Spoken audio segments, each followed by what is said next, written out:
light up. And that will allow us to collect a clear message that we can put on a recording. I would also mention that the meeting today is being live streamed for those that couldn't make it to the meeting today. One of the other microphones, I might add, is in the back of the room. It's just overhead of the gallery. So if there are any comments that you'd like to make or discussion with somebody, it might be better to step outside and have that conversation and come back, just so we don't record all of that for posterity. So having said that,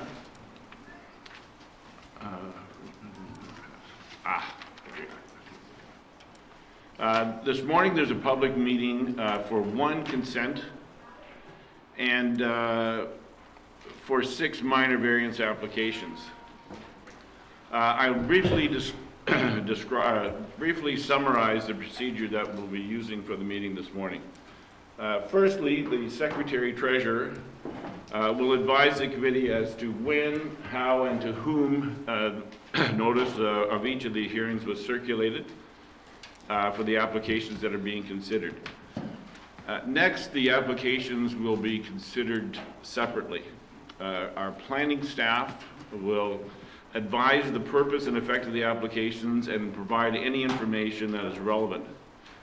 The Secretary-Treasurer will summarize any correspondence that we have received on the file. And at that point, the applicant may step forward and offer any additional information if they so choose, as well as any member of the public. Again, I would ask you to use the microphone. Following the public forum, we'll bring the meeting to the committee, who will then decide on the proposed applications whether to consider a motion to pass, defeat, or defer this decision. The minor applications, or the minor variance applications being considered this morning are B1903 for 2 and 4 Island 320 and 6 Mile Lake. That's a consent application, by the way. Number 2 is A1911, which is a minor variance application for the same properties. A19-05 for 2 Island 1860 Georgian Bay Shore. And I might notice that we did have a bit of a typo in the original circulation where that was shown as a non-public application. In fact, that typo has been corrected and it's now on the agenda. A19-12 for 139 Pond Road. A19-13 for 7634 Go Home Lake Shore. A19-14 for 20 Island 2190 in Georgian Bay. Are there any declarations of pecuniary interest? Seeing none, I would ask the Secretary-Treasurer report. Thank you, Chair. Notice of each of the applications was sent by first-class mail to the respective owners and assessed persons within 120 meters, 500 meters, or 800 meters, and to those persons and agencies likely to have an interest in the application. The notices were sent at least 20 days prior to this morning's meeting. Included in each notice was an explanation of the purpose and effect of the application and a key map showing the location of the property. Other relevant information may also have been provided. These circulations were provided in accordance with the provisions of the Planning Act 1990. Thank you. Our first matter will be consent application number B19-03 for 2 and 4 Island 320 at 6 Mile Lake. To the planner, please.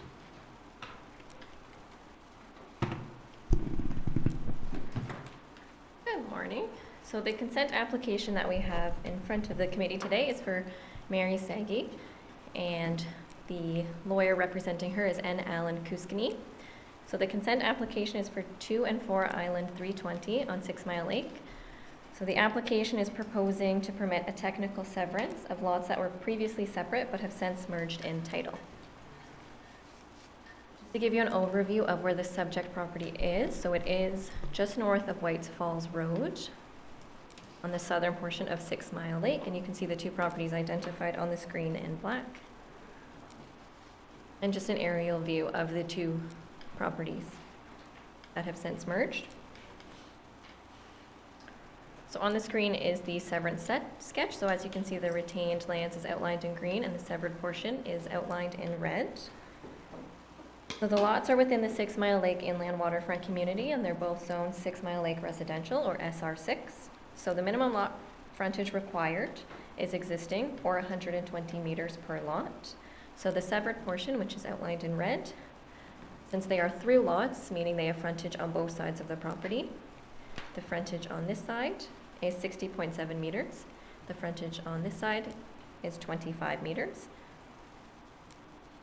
And the frontage for the retained lands is 30.8 meters and 32 meters. So the minimum required lot area in 6 Mile Lake is existing, or 8,000 square meters per lot. So the severed portion has a lot area, so that's this lot here, of 1,896 square meters, and the retained portion has a lot area of 2,269 square meters. So an application for a minor variance was also submitted concurrently with this consent application, and we will speak to that application separately. And that is to recognize the lot area and lot frontage, as well as the deficiencies of the existing development on the retained land. So a slight adjustment has been made to the original property line. So as you can see, there is this existing black line here, just south of this green line. So the existing dock, as noted here, was originally 0.5 meters over the property line, but since this shoreline here on the west is a provincially significant wetland, our zoning bylaw does not allow us to move that dock. So what has happened is there's been a slight adjustment. So the lot line has moved over a point to allow the dock to have a setback of 0.5 meters so that it is fully on the retained lands. So the two lots were previously separate roll numbers, civic addresses, and dwellings, and they still appear this way in our system. So a letter was submitted by the agent that explains the history of the merge. So the two lots have been dealt with separately for 50 years, with the Parn family paying taxes on the severed portion and maintaining the property.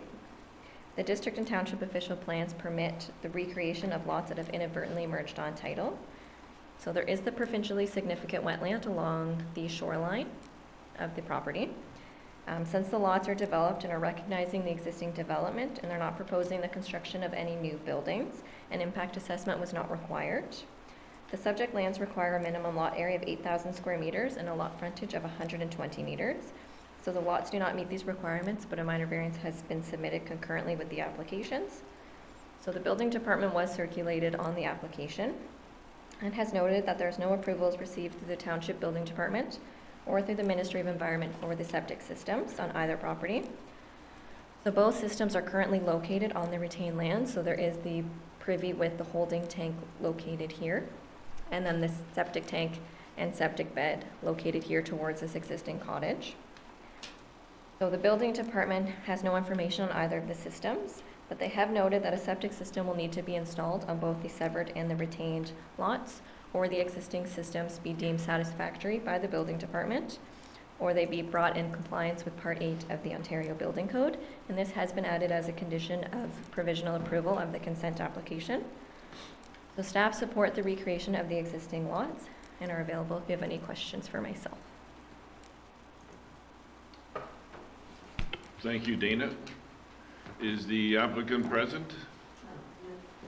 Would you please come up to the mic, identify yourself, please, and name and address for the record?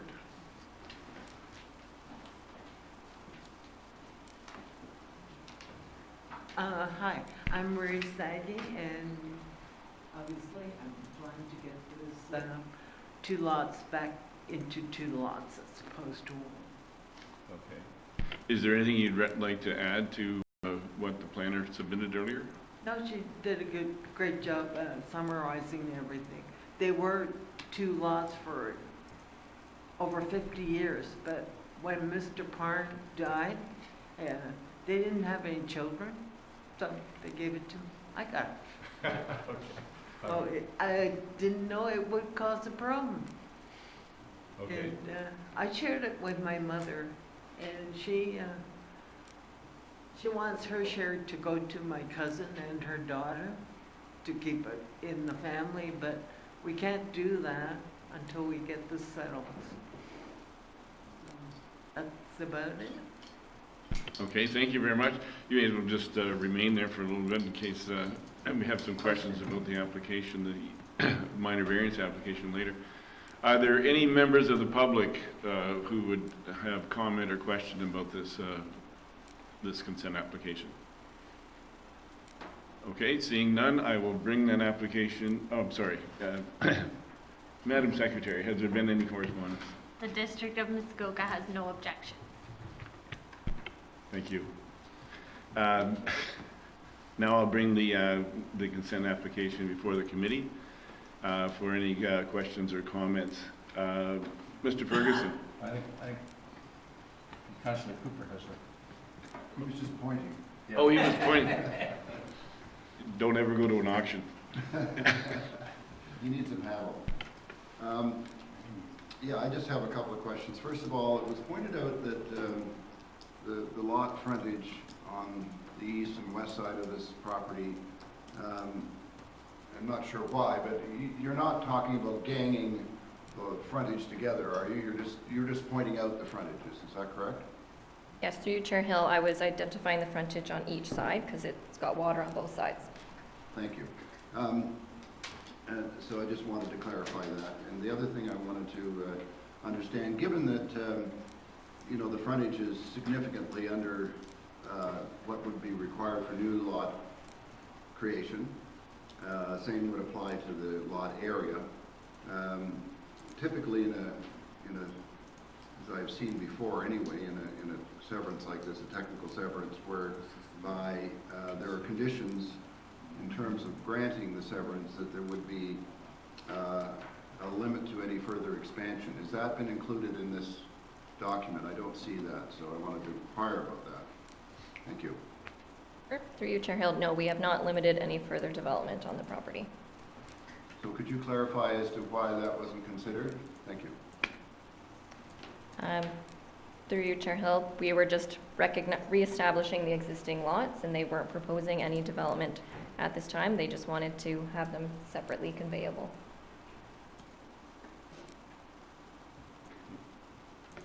But I'm trying to find out is sometimes when there's a technical severance in the past, what we have said as part of granting the severance is to say that there will be no further development allowed given that the severance is for lots that are significantly smaller than would be typically allowed. So I'd just like to understand what the department has done in this particular case. I know at this township in the past we have done that, so I just wanted clarification on that, please. Thank you.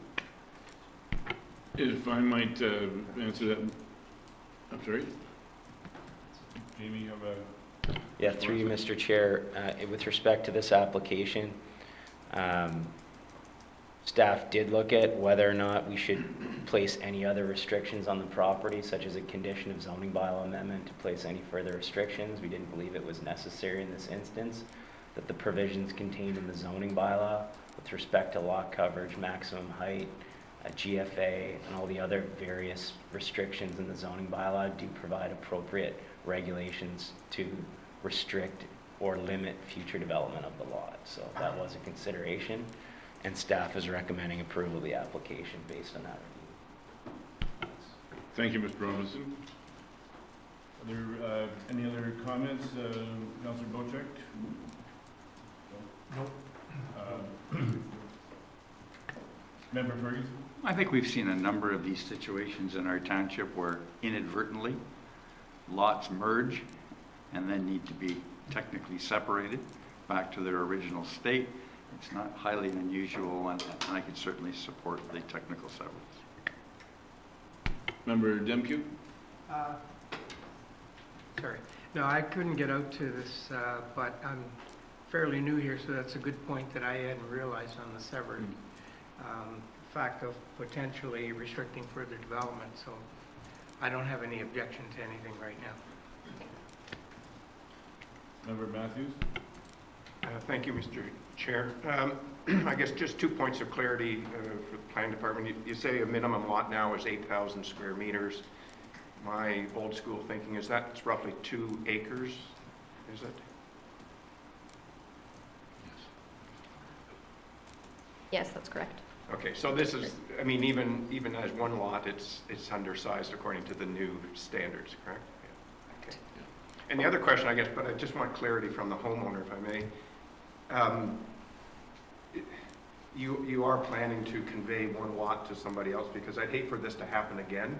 You know, if you're owning 2 lots and Yes. then inadvertently they merge and you have to come back and do this again. So I would Yes. strongly encourage you to convey one lot to somebody. My name's up on the list if you need to.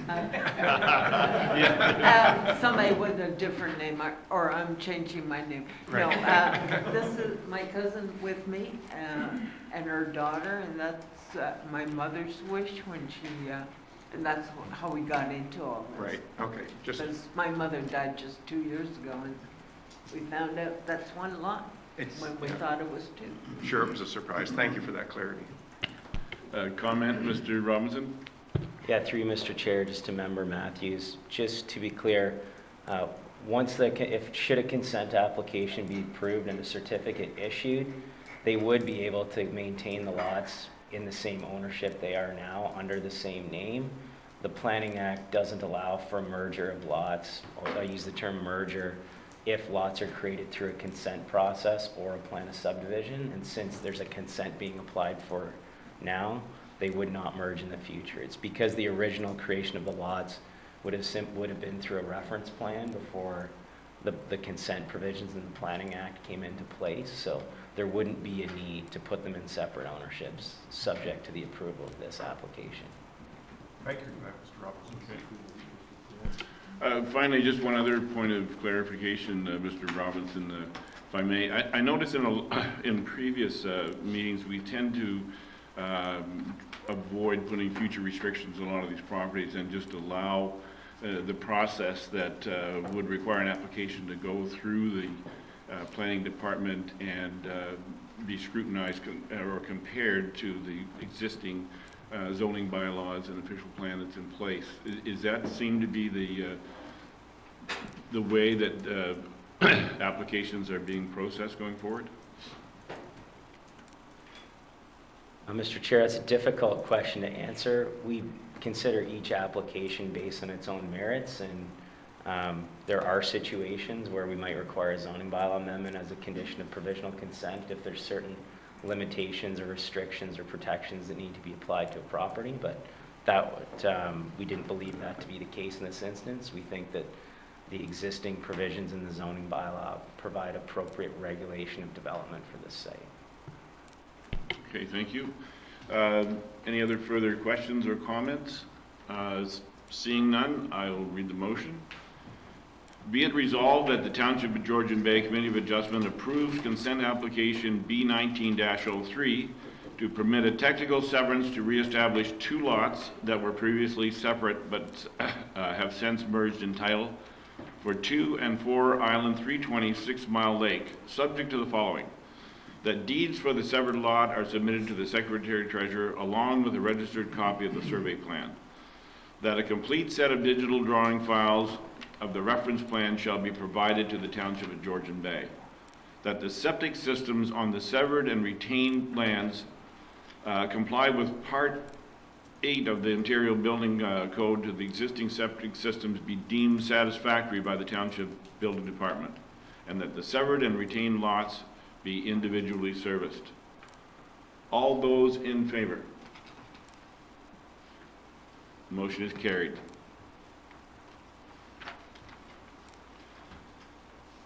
And so the next one. Thank you very much. Okay. Our next application is A19-11 for the same property, 2 and 4 Island 326 Mile Lake. To the planner, please. So our first minor variance is concurrent with the consent application that you just heard. So for 2 Island 320 6 Mile Lake, they are requesting a reduction in the minimum required lot frontage, where 120 meters is required, to 25 meters and 60.7 meters. And a decrease in the minimum required lot area, where 8,000 square meters is required, to 1,896 square meters. And then for lot 4 Island 320 6 Mile Lake, there are a few more requests for variances. So for the frontage, it is 120 meters to 32 and 30.8 meters. A decrease in the minimum required lot area, where 8,000 square meters is required, to 2,269 square meters. And then there are side yard setbacks, with reestablishing that interior side yard of a side yard setback to the dwelling, where 5 meters is required, to 2.3 meters. A side yard setback to a deck, where 5 meters is required, to 0.9 meters. Side yard setback to a dock, where 5 meters is required, to 0.5 meters. A side yard setback to a privy, where 5 meters is required, to 2.3 meters. And lastly, a side yard setback to a holding tank, where 5 meters is required, to 1.9 meters. So both lots are within the 6 Mile Lake residential zone. No new development is being proposed. They're just recognizing the existing development that has existed for over 50 years. So again, here's the location map. So it's just north of White Falls Road in the southern portion of 6 Mile Lake. And again, you can see the existing lot boundaries located on the screen in red. And the areas of the provincially significant wetland, which are in here and along this shoreline here. Since no new development was being proposed, an impact assessment was not required. Here's the survey on the screen. So the application is concurrent with a consent application to reestablish existing lots that have since merged. So the lots are undersized, but since they have inadvertently merged, they are permitted to be recreated in accordance with section I.4.2 of the official plan. So the intent of the frontage provisions is to ensure that sufficient shoreline exists to provide access to the water and to ensure that the character of the area is maintained by establishing a balance between built form and the natural environment. The intent of the lot area is to ensure that lot sizes are sufficient to provide areas for sewage and water systems and to protect the aesthetic quality of the waterfront community. The intent of the side yard setback is to ensure that buildings and structures are appropriately set back from development on adjacent lots to maintain the character of the area and to maintain privacy between the lots and the adjacent properties in order to protect the use and enjoyment of the waterfront area. So before the lot line was shifted over that about a meter, the corner of the deck was 0 meters to that side yard setback, but now with the readjustment to allow for the dock to be wholly on the retained lands, it has allowed for the deck to be 0.9 meters. So the subject lot does meet the intent of the zoning bylaw, as the application does not propose any new development. They're just recognizing what currently exists, and the visual impact will not change. It has been established for the last 50 years and predated the zoning bylaw. So as I had mentioned before with the consent application, the building department was circulated, and they noted that they will need to have each lot will need to be individually serviced and in compliance with Part 8 of the Ontario Building Code, or the existing systems be deemed suitable. So before you will have 2 resolutions. It is just for clarity so that each address has its own resolution, just to keep everything clear, but there is only 1 decision. So staff believe that the application meets all 4 tests of the Planning Act and are in support of the application. And the agent is here, or the owner, sorry, is here if you have any questions for herself or if you have any questions for me. Thank you, Dana. And is there, I would ask the applicant, is there, or pardon me, has there been any correspondence, Madam Secretary? No correspondence was received. Thank you. Then I would ask the applicant, is there anything you wanted to add to what Dana presented?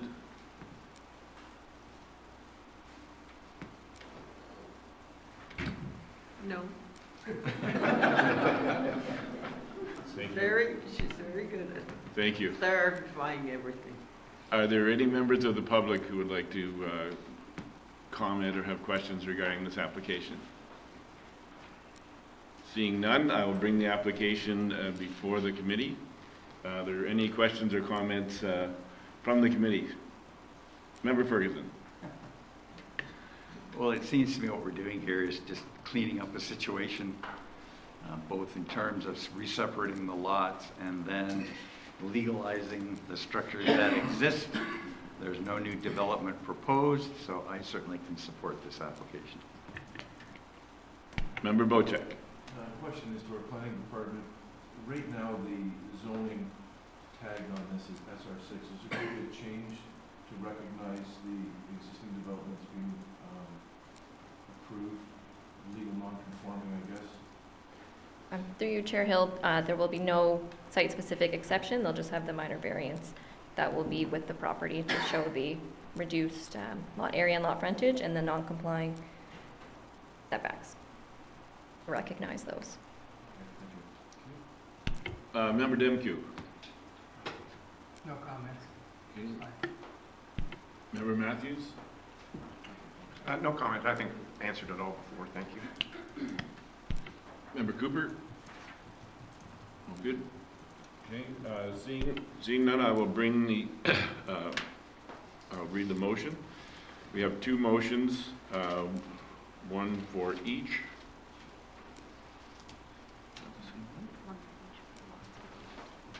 Okay, it is the same. It just looks like there's more wording here.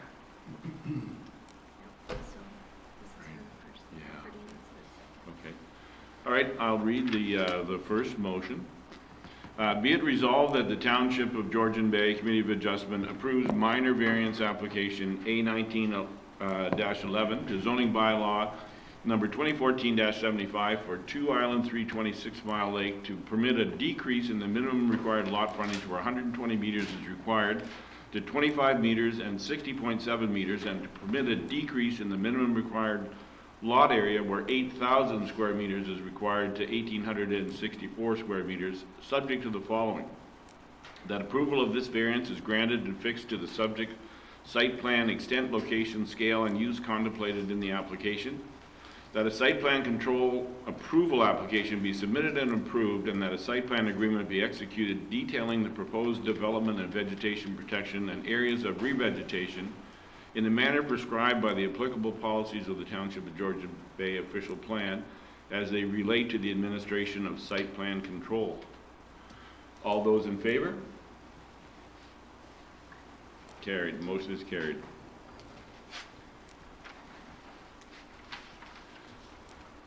And I'll read the second motion. Be it resolved that the Township of Georgian Bay Committee of Adjustment approves minor variance application A19-11 to zoning bylaw number 2014-75 for 4 Island 326 Mile Lake to permit a decrease in the minimum required front lot where 120 meters is required to 32 meters and 30.8 meters, a decrease in the minimum required lot area where 8,000 square meters is required to 2,269 square meters, a decrease in the minimum required front interior side yard setback to a dwelling where 5 meters is required to 2.3 meters at the closest point, a decrease in the minimum required interior side yard setback to a deck where 5 meters is required to 0.9 meters at the closest point, a decrease in the minimum required interior side yard setback to a dock where 5 meters is required to 0.5 meters, a decrease in the minimum yard setback to a dock where 5 meters is required to 0.5, a decrease in the minimum required interior side yard setback to a privy where 5 meters is required to 2.5 meters, a decrease in the minimum required interior side yard setback to a holding tank where 5 meters is required to 1.9 meters at the closest point, within the 6 Mile Lake residential SR6 zone, subject to the following. That approval of this variance is granted and fixed to the subject site plan extent, location, scale, and use contemplated in the application. That a site plan control approval application be submitted and approved, and that a site plan agreement be executed detailing the proposed development and vegetation protection and areas of revegetation in the manner prescribed by the applicable policies of the Township of Georgian Bay official plan as they relate to the administration of site plan control. All those in favor?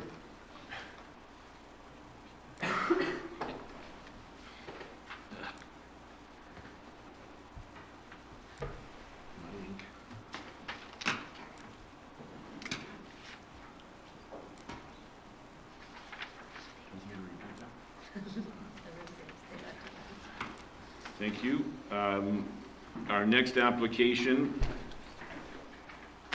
is A19-05 for 2 Island 1860 Georgian Bay Shore. To the planner, please. Good morning. Our next application is A19-05 from Michael McCain, submitted by Patrick B. Coulter and Associates. The application is regarding lands located at 2 Island 1860, which is located in Cognachine. The purpose of this application is to permit a sauna in the front yard of a property pursuant to the Cognachine Residential Island Exception 52 zone, with a front yard setback of 10 meters, a maximum floor area of 15 square meters, a maximum height of 3.5 meters, and a total lot coverage of 4.62%, whereas 4.51% is permitted.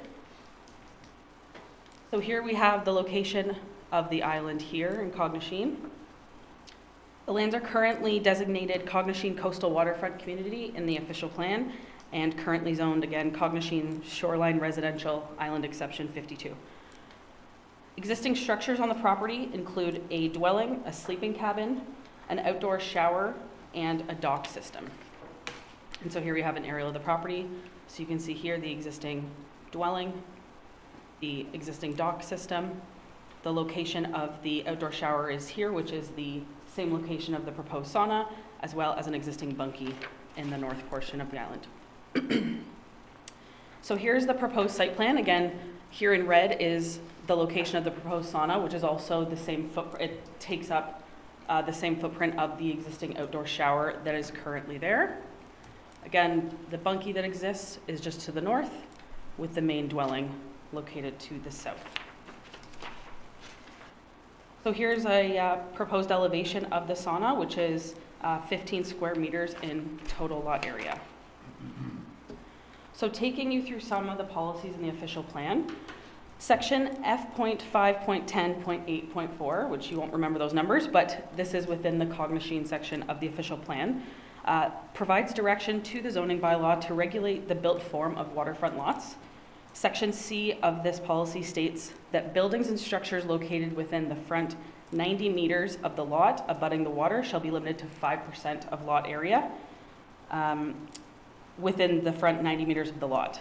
For buildings and structures located further than 90 meters from the front lot line, lot coverage will be based on the total lot area. Of course, given the way that this island is situated, the entire property is located within that 90 meters. So we look at that 5% as a whole encompassing of the property.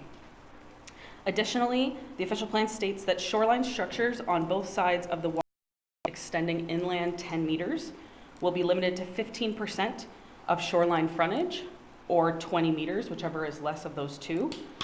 The proposed sauna is located 10 meters at its closest point from the shoreline, which is that 177.4 contour, so therefore that's not included in that calculation, that 15% maximum. So there are no specific policies within the Cognachine section of the official plan that speaks to not permitting saunas or gazebos, etc. It does provide direction for the zoning bylaw to regulate such structures. So then when we go into the zoning bylaw, I won't read this verbatim, but essentially it states that a gazebo, sauna, hot tub, or whirlpool shall not be permitted in the required front yard of a property in any shoreline residential or shoreline residential island within Cognachine and also within Go Home Bay. And then at the bottom here, you can see there is an additional stipulation that is included where it says a gazebo, sauna, hot tub, or whirlpool may be considered in the required front yard through a minor variance, which is why this application is before you today, so long as it is in accordance with the official plan policies. So just kind of an overall background as to why this application is before you. So the proposed accessory structure, the sauna, will require an increase as well in lot coverage of 0.11% and an overall percentage increase of 2.44%. The proposed variance would not permit an increase to the gross floor area of the main dwelling. This is only to permit this additional accessory structure. The proposed lot coverage is within the general maximum 5% permitted within the Cognachine Shoreline Residential Island Zone, and staff do not feel that this constitutes overdevelopment of the property. So a couple of photos. This was a very sunny day, I apologize, but as you can see here, this is the location of the main dwelling, and that existing shower that would be replaced with the sauna is located in behind some of these trees here, and we'll get a bit closer. So here you can see some of the development in behind this existing vegetation. So this is the existing dock system looking up towards the main dwelling, and back here that you can see slightly comes up above the rock outcrop that exists. And here I'm standing just east of the proposed sauna, which would be over here, and I'm looking towards that existing sleeping cabin on the property. So here is that existing shower that is to be demolished, and the proposed sauna is within this location. As you can see, there is a lot of existing vegetation surrounding this structure, and it has been included by staff as a recommendation, if this were to be approved by committee, that this vegetation be cataloged by a certified arborist, and that would be included in the site plan agreement revision. So, you know, staff is looking to have all of this vegetation remain in order to maintain that existing vegetative buffer of the structure from the water. So again, here is just in behind where the sauna is, this lovely birch tree here, and staff is, of course, looking to have all of this vegetation remain. And here we're just looking at the south side of that shower, just showing that there is a bit of room for them to play with the floor plan to build the sauna without having to take any of this mature vegetation out. And again, here I'm looking, I'm looking from the north portion of the sauna out to the water, so you can see there is some additional vegetation that helps buffer it from the north looking south onto the property. And this is looking from the existing sleeping cabin, and the sauna location is approximately in this area here. And then just a photo of the existing dwelling on the property. So staff are supportive of this application with the inclusion of the conditions as outlined in the report, including the arborist cataloging and the site plan agreement in order to maintain the vegetation. The applicant's agent is here if you have any questions for him or myself. Thank you. Thank you, Victoria. Madam Secretary, have we had any correspondence on this application? One letter of support was received from John and Lynn Wohler. 4 letters of opposition were received from Bill Sayers on behalf of Cognishing Cottagers Association, David Drinkwater, and Chris and Nina Hawley. I see the applicant's representative is present. Could you give us your name and address, please, for the record? Yes, Mr. Chairman. My name is Patrick Coulter. I'm with the firm Coulter & Associates. Do you have anything to add to what the planner has presented so far? No, I really just attended to answer any questions that the committee may have, or answer anything the planner may have requested. Okay, thank you very much. Are there any members of the public who wish to offer, ask questions or offer comment on this application? Yes, sir. Would you please step forward to the other microphone and identify yourself?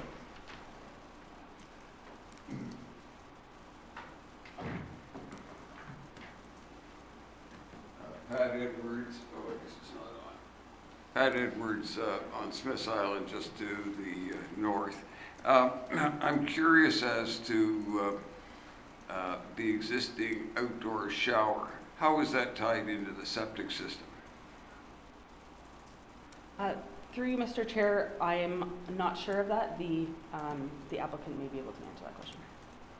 Well, I can speak to the new building. The new building under the current Ontario Building Code would require an ejection sewage pump for the floor drain inside the sauna, and that would be then attached to the septic system. So that's under current bylaw. The original structure we really didn't assess because it's being removed. Okay, thank you. So the answer is it's not currently hooked into the system. I can't speak to that because we didn't assess it. We just know in the new plans of the new building, current OBC requires that the floor drain in the sauna would be connected to the septic system, so it would be under the building application. The existing shower, I'm not certain how it's connected. Fair enough. How high are we above the water at this point? What's the elevation? Through Mr. Chair, sorry, of the existing Yeah, where this is located? structure?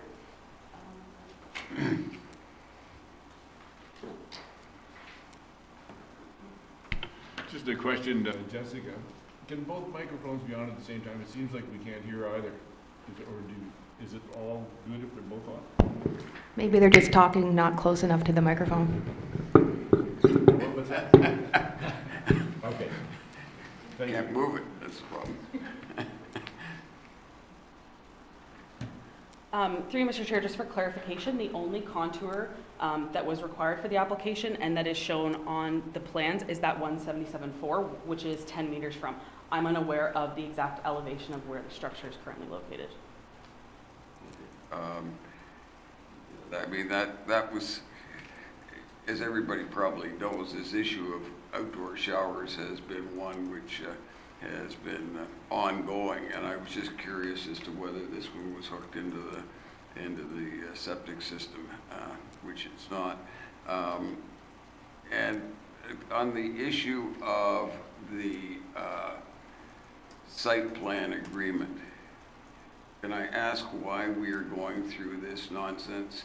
Since on my 8 years on council, we were told very clearly that nobody in Muskoka does anything with these. I asked the question whether they were all put in place. The answer was yes, and I know personally the answer is no. So I just think it's a waste of money to ask the man to have an arborist come out for this, because the township will never do anything with it. Nobody in Muskoka does anything with these site plan agreements, and it gives the public a false sense that something is going to be controlled. So that may be of interest to members of the committee, but our previous director of planning told us very clearly that nobody in Muskoka does anything with them. So let's please not give that false sense of security to the public. Was there a question there, Mr. Edwards? Well, I'm just making the point that why are we going through this unnecessary to make a catalog of the trees if the applicant has made the comment that he's not going to take the trees away? I think that's enough, because nobody enforces any site plan agreements. That's my point. Thank you, Mr. Edwards. Is there any other member of the public that has questions or comments on this application? Okay, seeing none, I will bring the application before the committee for questions or comments, starting with Mr. Matthews. Member Matthews. Thank you, Mr. Chair. I am somewhat familiar with the property, and I guess I have concerns. That the community plan very specifically says, no saunas or gazebos. Says it may apply for an application. Doesn't say it should be granted. And also the previous agreement with the landowner, where they agreed to no further development, seems to be, maybe negated is a strong word here, but I think that should be taken into consideration, that there was a deal made a number of years ago that to accommodate some other structures, and at that point they said there would be no more structures, and I just personally feel that that should be adhered to. Thank you. Member Ferguson, please. Any questions or comments on this application? I'm going to reserve comment at this stage. I'll defer to Mr. Cooper, who has a question. Okay. Member Cooper? Thank you for your support. Yeah, I have a few questions about this, and first of all, as I understand it, outdoor showers, this is a pre-existing structure, but not only are they legal, they're not even legal non-conforming. I think as far as I know, they're illegal. because they typically do not have drainage systems. And as I understand it, while they're not, it's not being enforced, removing them, they're not supposed to be there. So the existing structure is, in a sense, I don't know why it'd have any bearing on this application. That would be my first comment.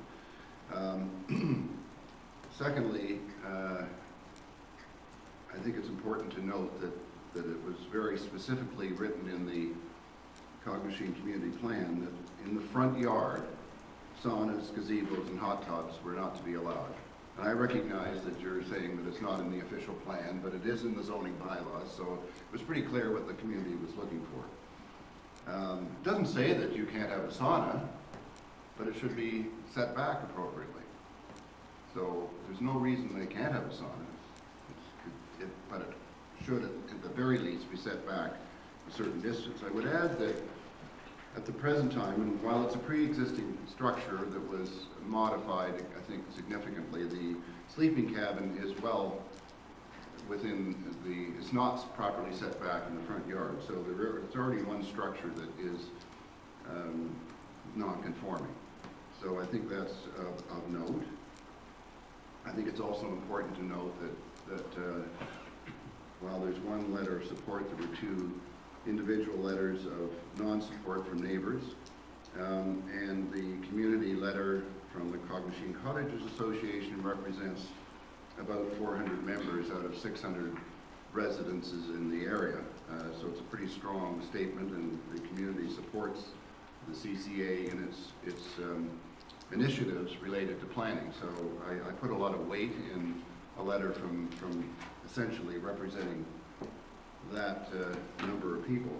Furthermore, as mentioned by my neighbor here, that there was an arrangement made not too many years ago, I think 3 or 4 years ago, to allow the main structure, which was already larger than is typically allowed, to have an addition made for a large screened-in veranda, and but as part of that agreement, there would be no further development, including the fact that there would be not a second sleeping cabin allowed on the property. So that was an agreement that was made, and I'm failing to understand why we would want to grant something like this when we've already said these things in the past. So I think when you put all those things together, I'm having some real challenges with respect to this application. So that would be my thought, and I cannot support this. Thank you. Thank you, Member Cooper. Member Demke. Thank you, Mr. Chair. My only comments have already come up, and it's, could this sauna be put further set back somewhere else? I couldn't visit the site because of where it is, but that was my original one. Plus, I appreciate what Member Cooper has said, that there are some pretty strict rules around this, and support of the association seems to be non-supportive of this, and I would not be willing to support it either. Thank you, Member Demke. Mr. Chair, could I just make a comment, please? Yes. There's a couple items that have come up by a few members of committee, and I just would like to provide a little bit of clarity on those and some of the history with respect to them. The two issues that we've heard about consistently relate to the history and an agreement that was completed in the past with respect to previous approvals for the property. So that's item number one. And the second item that's come up is the Cognizant plan and what it says about structures in the front yard and saunas and gazebos in the front yard. So those are the two items that are coming up consistently. And I would agree that those are sort of two considerations for this application. With respect to the history, and maybe the proponent's consultant can speak to this, at whether any specific agreement was made with respect to not allowing any other development on the property. We're not aware of any specific agreement to that effect. We're aware that there was a planning application submitted and there was planning approvals provided for the development that exists there right now, and a site plan entered into with respect to that, but we're not aware of any agreement that would have restricted them from the submission of any future planning applications, which is the case right now. So the notion that from planning staff's perspective, we're not aware of any agreement in place that would restrict them from any future applications, as seems to be suggested. Secondly, and again, when I've completed, maybe the proponent's consultant can confirm that or not confirm that. With respect to the Cognishine plan and what it says, the Cognishine plan and the sections in the official plan with respect to Cognishine do not have any information in it that restricts saunas in the front yard. We reviewed the official plan and there isn't anything with respect to that. In the zoning bylaw, there is a section in the zoning bylaw that Ms. Lemieux had provided for you, which is on the screen here now, that does provide limitations for accessory structures in the front yard of properties in Cognishine and in Go Home Bay. And so it does provide that restriction, but the last sentence does indicate that through a minor variance process, those structures can be considered in accordance with the policies of the official plan. So it's not an absolute prohibition as may be suggested. It indicates that through the Committee of Adjustment, those could be considered. Question is, how did that get into the zoning bylaw? I was involved in the preparation of the zoning bylaw, and nothing got added to the zoning bylaw that wasn't for Cognishine or the Go Home Bay coastal waterfront communities that wasn't reviewed with their specific community organizations. So that provision in that section requiring consideration through a minor variance process was added as a result of the comments and the review by the various associations. So what do we as planning staff look at when evaluating whether or not a minor variance should be considered or approved to allow for one of these structures in the front yard of a shoreline property? What we're required to review is the 4 tests of the minor variance with specific consideration of the policies of the official plan. And for the committee's benefit, the operative policy in the official plan in this instance, we take ourselves to section F.5.10.8.4 of the official plan that deals with built form. And that section says, the size, number of buildings combined with their location on a site shall have a direct impact on the visual character of waterfront communities. To protect the visual character of the waterfront community and maintain an appropriate balance between natural and built form, the size of buildings should generally be proportionate to the size of the lot on which they're located. So the key considerations from staff's perspective in considering the official plan in this instance again is the size, the location of the buildings, and their impact on the visual character of the waterfront community. And this speaks to the question also of why are staff recommending approval, but subsequently, why is there a requirement that the vegetation be cataloged and maintained as a result of that recommendation? It's because staff are of the opinion that the maintenance of that vegetation is very important to ensure that the proposal doesn't have a direct visual impact on the water in the community. And staff's of the opinion that if that vegetation is maintained based on the scale and size of the building, that the proposed variance wouldn't have an impact on the visual character of the community. I just wanted to make it clear on what staff's review and the policies that we've specifically reviewed and address the comments related to the agreement and what the official plan policies for the Cognishine coastal waterfront community actually say and what the zoning provisions actually say. Just wanted to provide clarity on that. Appreciate that very much. The committee can put whatever weight they want on those considerations, but I wanted to make it clear on what they actually say. That's very appropriate. Thank you, Jamie, for making that clear. Any additional comments? Member Bocek. Thank you, Chair Hill.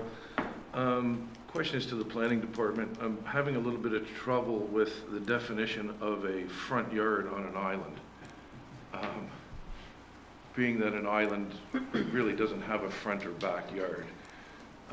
Knowing that this island has its dock network and access to the main building coming from the east side of the property, and this is proposed to be on the west side of the property, would that not put this in the backyard or the rear yard of the island, per se? So through you, Mr. Chair, and thank you for your question, and also this would address Member Demkew's question as well, as best as I can. You are correct. On an island, the front yard, as outlined in the zoning bylaw, would be this entire area surrounding, because the dwelling is in the front, in the central area. Essentially, the only area that would not be considered the front yard is this area just to the north of the existing dwelling. And of course, there is the septic area here. So when we're speaking as to why this is the preferred location, and I was on site as well, this septic area here, to put the proposed sauna any closer to that septic area would not be a preference of staff either. And again, and most of any other location on this property, we would still be dealing with this front yard provision requirement for a variance. So in the essence of, can they move it somewhere else? They could, but it would likely still be considered within that front yard. Okay, thanks for the clarification on that. I'm a little bit of an old school thinker on this, and with full respect to the Cognishine Cottage community plan, it is a sauna. It's nothing more than a sauna. It's going to be plumbed in. I know for a fact that most people grab their soap and shampoo and run down to the dock and jump in anyways. So I don't really see the relevance here. So again, with respect to the Cognishine community plan and the ability for the ratepayer to come for a minor variance, they have that ability, I'm willing to support this application. Thank you. Member Ferguson? It is not a huge structure. It's a very minor change on the land. We're getting rid of a shower, which is not properly connected, and so that's going to be gone. And with the sauna, it's going to be plumbed and operate within proper rules. I tend to agree with Councillor Bochuk that given the size and the location it's being buffered, they're going to protect the buffering, that I will support this application. Thank you. Victoria, just some clarification on a couple of comments that are made already. That there appears to be the main objection here is the visual impact of that sauna to, I expect, the boat traffic going by. Is that the major impact? You had mentioned a couple of things. One, with that, actually with that picture that you show there, that if there were additional vegetation added, would we basically hide that structure from the traveling public that go by?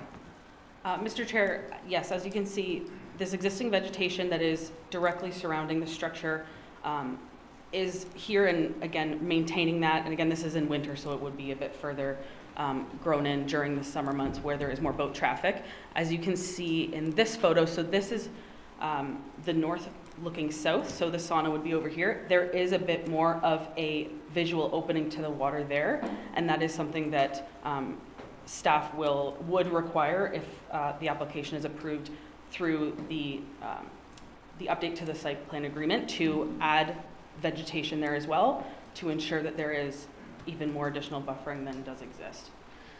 Can you show the diagram that you had showing the entire island? And sure. And the reason to look at that is there were, do you have another one that's an aerial view? Yes. Yeah. There were comments made in some of the correspondence related to this application that if the sauna was located in a different area, there would be less, if any, impact to neighboring properties. Could you indicate on that drawing where that area would be? Yes, so the existing area of the shower is in this location here, and that is where the proposed sauna would be.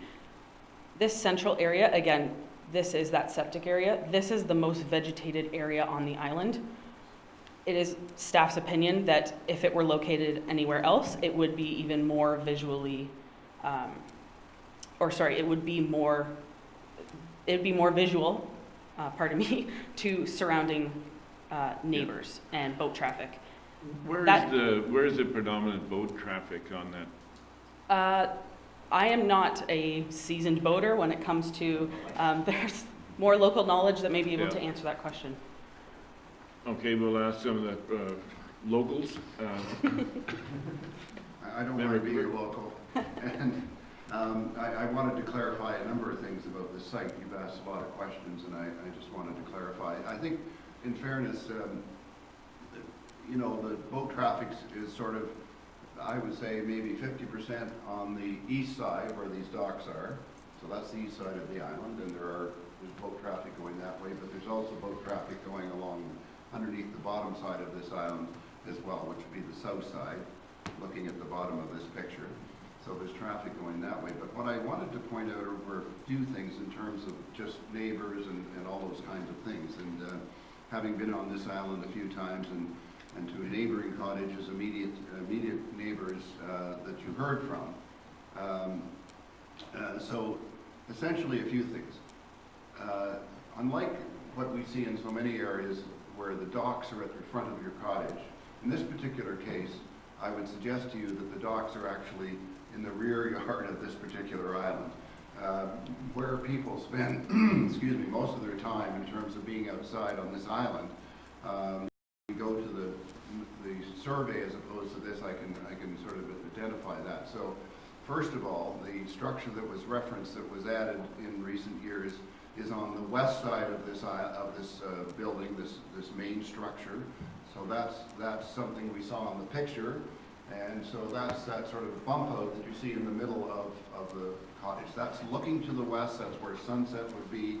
In addition, there are decks further down by the shoreline on the west side of the island. So if anybody looking at this would immediately assume that that is the front of the island. That side, the west side, the left side of this particular drawing that we're looking at. So I wanted to point that out because that is where this is being suggested, this particular structure. So that is the front yard as far as I'm concerned, and would be, I think, anybody that's sort of thinking of it from a local perspective. And while I understand that this building is being suggested to be put in behind trees, trees do die. Yes, you can replant, but there is some visual impact, and I think just the fact that it's written into our official plan, it says protect the visual character of the waterfront community, and this structure is being put in the waterfront, and to suggest that it can't go anywhere else or become too visual, especially when we see how much vegetation there is in the middle of the island, I'm sorry, I don't really quite concur with that. And I go to sort of another planning adage, which is if it can comply, then it should comply. Why not? And so in my view, I think it could comply and not be a visual impact, but that's not what we're seeing here, so I can't support it. Thank you. Thank you, Member Cooper. And just on that, the points you've risen there, I would ask the applicant's representative, have you considered other locations of this sauna, and if so, why would it not be possible to put that somewhere further inland that didn't cause a visual impact to those going by? So we reviewed all the possible locations, starting with the complying, the inside the 20-meter setback limits. And the only, as Victoria's pointed out, the only real location possible would have been where the septic bed is.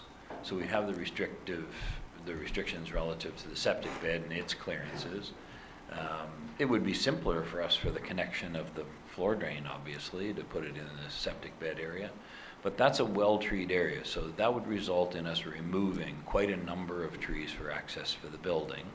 So putting it where the existing building is, one, it was a well-treed area. Two, that side of the building really doesn't experience much boat traffic because there are quite a number of rocks along in there. We took Victoria there in a hovercraft in the winter, but I wouldn't take her there in a boat in the summer. The boat traffic, primary boat traffic, is to the south of this island.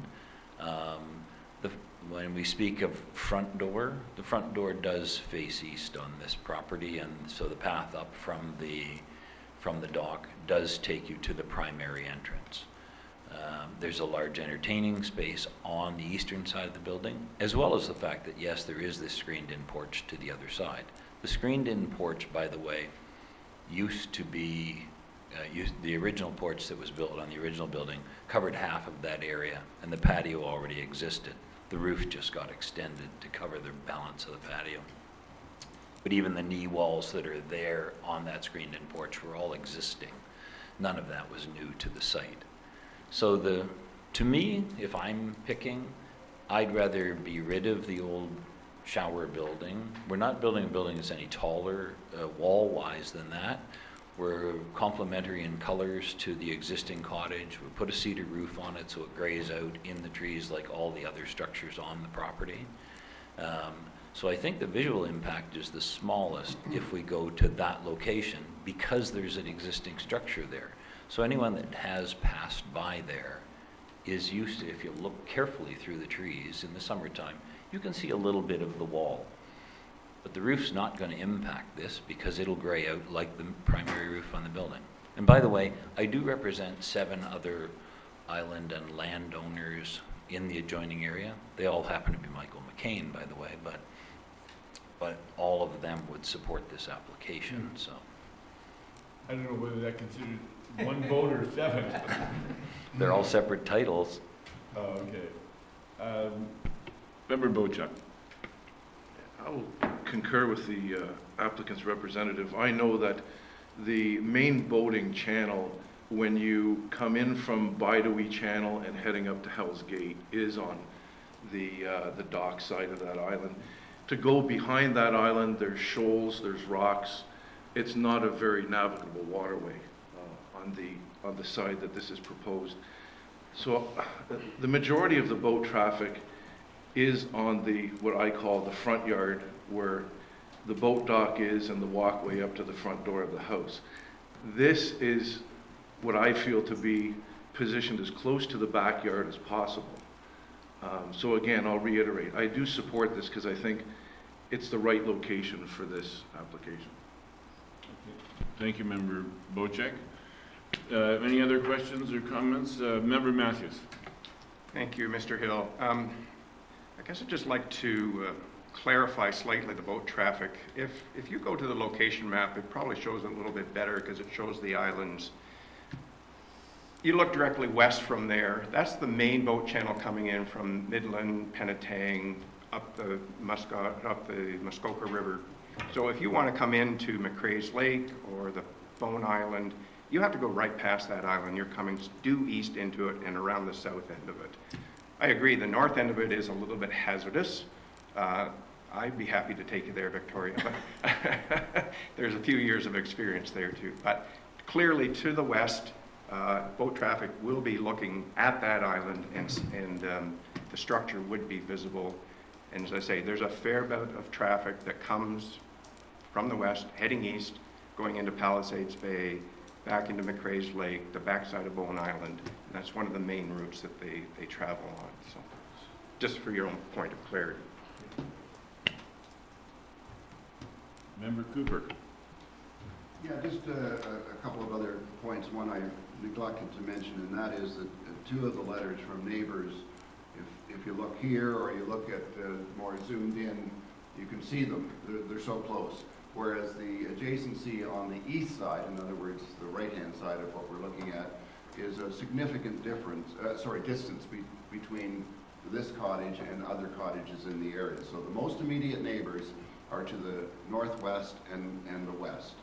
And those are the letters that we received in opposition, so they are close. Secondly, in terms of location, this is a pretty large island. I think it's about 4 acres, so I'm not convinced that this building, which is relatively small, couldn't be positioned somewhere else, and I wasn't suggesting that it go on top of the septic bed or any trees be cut down. But we do know that when buildings are set up against a backdrop of trees, for instance, where the septic bed is, in other words, if the building was located up against those trees, you would actually not see it very much because you have a frame, you have trees to sort of mitigate the visual impact. And I happen to believe that there could be some areas on this island, once again, 4 acres, where this relatively small structure could be positioned such that it's not in the front yard and not in contravention of what most people in the community asked for and why the zoning bylaw was included. Thank you. Thank you, Member Cooper. Member Demke. Thank you, Mr. Chair. I'm new to this process, and I don't know that area, but in listening to all the comments, I think planning and Member Bochuk have kind of convinced me a little bit that this, with the trees that are there and the location that's there, and possibly the boat traffic that will be more on the dock side, I would be more willing to support this now. Thank you, Member Demke. And a final comment from Member Bochek. To Member Matthews, you were saying that the boat traffic comes in this way. Correct. And then goes up to McCrae's Lake or north. The boat traffic that's coming this way will come through here and go here or here.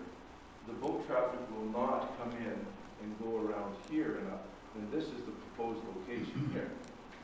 So if boat traffic is coming by, it's going to be in this direction here. It is not going to be on that side. So the relative to the boat traffic, I think it's probably the least most visible spot of the island for boat traffic. Thank you. Point of clarity from Member Matthews. Point of clarity, Mr. Bochek, I never suggest the boat traffic would go to the north. As you said, it would always come to the south end of it.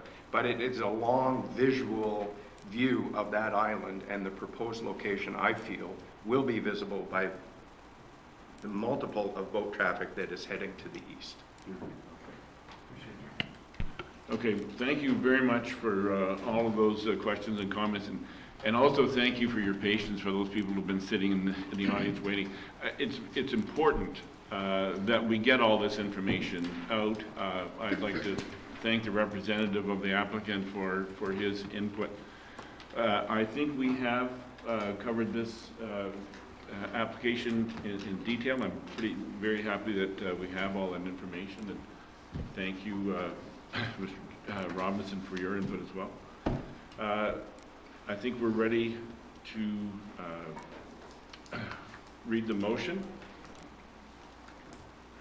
And be it resolved that the Township of Georgian Bay Committee of Adjustment approves minor variance application A19-05 to zoning bylaw 2014-75 for 2 Island 1860 Georgian Bay to permit a sauna in the front yard of a property with a front yard setback of 10 meters, a maximum floor area of 15 square meters, and a maximum height of 3.5 meters, a total lot coverage of 4.62%, whereas 4.51% is permitted, pursuant to the Cognizine Residential SR7 zone, subject to the following.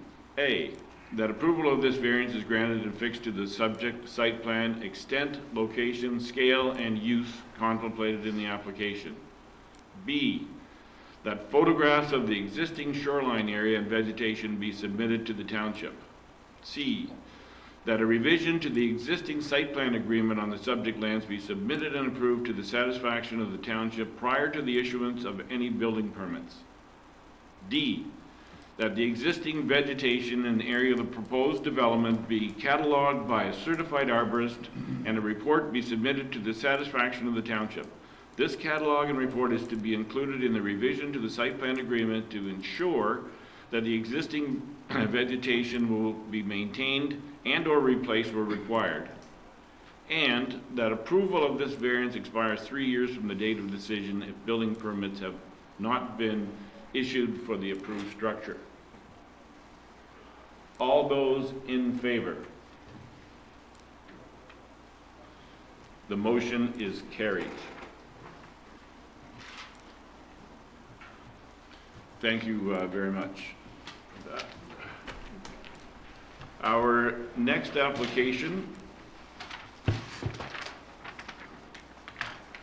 is A19-12 for 139 Pond Road. To the planner. So our next application is A19-12 for Cheerio Holdings, Inc., submitted by Amanda McDonald, and the lands are located at 139 Pond Road on 6 Mile Lake.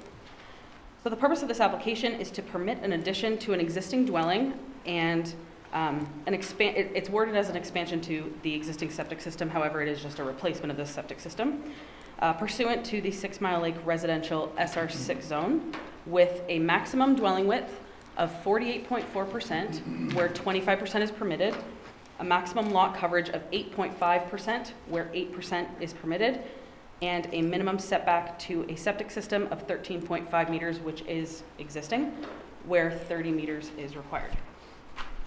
So here's a location map of the subject lands on Pond Road, which is just south of Berwick Road to the north there. So the lands are currently designated residential in the 6 Mile Lake Inland Waterfront Community and zoned 6 Mile Lake Residential. Here is an aerial of the property here. Existing structures include a single detached dwelling with decking, an aluminum shed, a shore platform, and a dock. So here is the survey that was submitted with the proposed plan.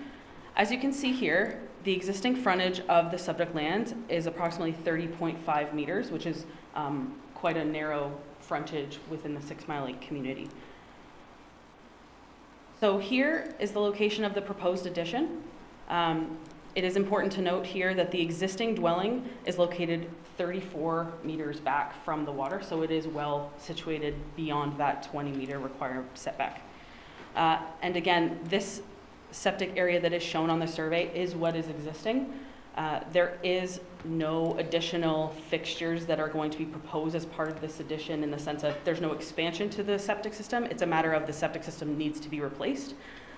The township chief building official has been on site and has consulted with the septic installer for the applicant and has no problems with the proposed location of the septic, which will be located further back than what is existing. But again, for this approval, we are going to be, or staff is recommending that the existing location of the septic be recognized in order to give the septic installer a little bit of room to play, whereas, of course, we don't have the final drawings yet. So just a few numbers to help kind of grasp what's being proposed here. So the 25% maximum lot coverage for dwelling width for a property with this frontage would only provide 7.8 meters of a dwelling width, which is 25 feet of a structure. So the dwelling width that is being proposed is larger than that, but again, staff is of the opinion, taking into consideration that narrow frontage. Those numbers seem higher than what is on site. The current square footage of the cottage is 985 square feet. And after the proposed addition, the total gross floor area for the cottage would be approximately 1,440 square feet.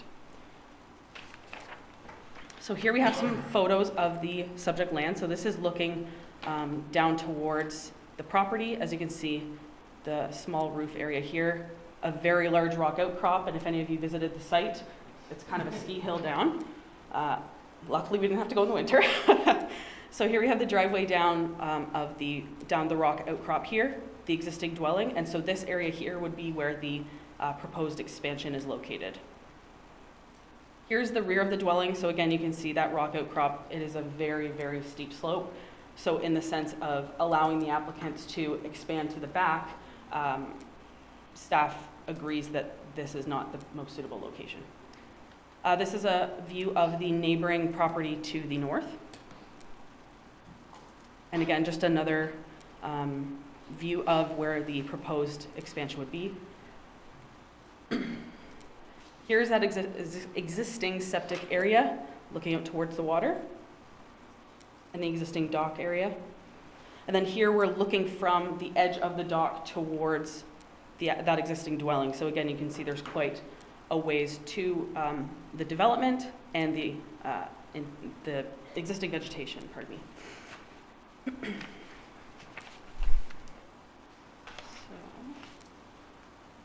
The proposed dwelling expansion is of a reasonable increase to living space and is proposed in the most reasonable location, taking into consideration the existing topography of the site, without having to alter much of the site or move the structure closer to the water. The proposed addition maintains the existing front wall of the dwelling and is well buffered with existing vegetation, and there also may be additional opportunity for more plantings to be included through the condition of site plan control. Staff are in support of the application, and the applicants are here if you have any questions for them or myself. Thank you very much, Victoria. Madam Secretary, have we had any correspondence on this application? No correspondence was received. Is the applicant present? Please turn on the mic and identify yourself for the record. Good morning. Thank you, Mr. Chair. I'm Amanda McDonald from 139 Pond Road. And you, sir? I'm John Soltis. Thank you. Road. Do you have anything to add to what the planner had told us already? No, we've done a lot of work on this, and I think Victoria's done a great job presenting it to the committee. Thank you. Thank you. Are there any members of the public that have questions or comments about this application? Okay, seeing none, I'll bring the application before the committee for any questions or comments, and we will start with Member Bocek. Thank you, Chair Hill. Were you in council on Monday? So Tuesday. Tuesday, correct. I thought I recognized you. I don't seem to have a problem with this. It's coming off the side. It's not infringing on the side yard setback. Looks like the right place. If you're going to do an expansion to this building, that's where it should go. And I commend them on relocating the septic system further back. I would make one recommendation. I'm sure the building department will give you the same recommendation, and that is that the old pit be decommissioned, just to put it to rest. And outside of that, I don't have an issue with this. Thank you. Thank you, Member Bocek. Do you have any comment, Member Ferguson? Well, I must admit, when I first read the application and saw that they wanted a width of 24 feet beyond what they're permitted, a 96% increase, a 50% increase in maximum lot coverage, I had some questions. But one really has to visit this lot. If you look at directly behind the cottage, there is a massive rock outcropping. You can do nothing. There really isn't much room on the other side, where I'm sitting on the left-hand side, because you're run up against the property line. So the only logical place to develop it is where it's being proposed. The existing cottage is only 985 square feet, which is anything but large, and after the addition will be at 1,440 square feet, certainly by the standards of what's going on in Muskoka today, a rather small undertaking. It's well buffered, it's back from the lake. I fully support the application. Thank you, Member Ferguson. Member Cooper. I'd like to concur with my fellow member Ferguson's comments. I thought, given the site and certainly looking at the pictures, etc., it's pretty clear that there's a genuine need here in terms of where one would locate any addition. I think there's a lot of thought gone into this, and so I thought both the applicant and the planning department have done a very good job, and the reality is that sometimes we see situations where there's some very serious limitations as to what you can do, and often we see quite the opposite, where there are opportunities to make change, and we've seen that very recently. But in this particular case, I would say this is very understandable. I'd support it, and job well done. Thank you. Thank you, Member Cooper. Member Demkiw. Thank you. I had the same when I first looked at it to see the size of coverage as such, but having been there and gone down that hill, seen the rock, it looks like I agree with the others that this seems most appropriate, so I have no problem with it. Thank you. Member Matthews. Thank you, Mr. Chair. I did visit the site as well, and I would just confer with Mr. Ferguson. He's far more eloquent with his words than I could ever be. I would have to agree with you there. Having visited the site, I would bow to Mr. Ferguson's eloquence. Just one quick final point, that what's proposed here is very much in line, and actually smaller than several of the cottages in the area. So this certainly isn't out of proportion to the Pond Road neighborhood. Thank you. Any further questions or comments of the committee? Seeing none, I will read the motion. Be it resolved that the Township of Georgian Bay Committee of Adjustment approves minor variance application A19-12 to zoning bylaw number 2014-75 for 139 Pond Road to permit an addition to an existing dwelling and an expansion to an existing septic system with a maximum dwelling width of 48.4%, 14.8 meters, where 25%, 7.6 meters is permitted. A maximum lot coverage of 8.5%, where 8% is permitted. And a maximum setback to a septic system of 13.5 meters, where 30 meters is required, pursuant to the 6 Mile Lake Residential SR6 zone, subject to the following. A, that approval of this variance is granted and fixed to the subject site plan extent, location, scale, and use contemplated in the application. B, that photographs of the existing shoreline area and vegetation be submitted to the township. C, that site plan control approval application be submitted and approved, and that a site plan agreement be executed detailing the proposed development, existing vegetation protection areas, and additional plantings in the front yard in the matter prescribed by the applicable policies of the Township of Georgian Bay official plan as they relate to the administration of site plan control. And D, that approval of this variance expires 3 years from the date of decision if building permits have not been issued for the approved structure. All those in favor? The motion is carried.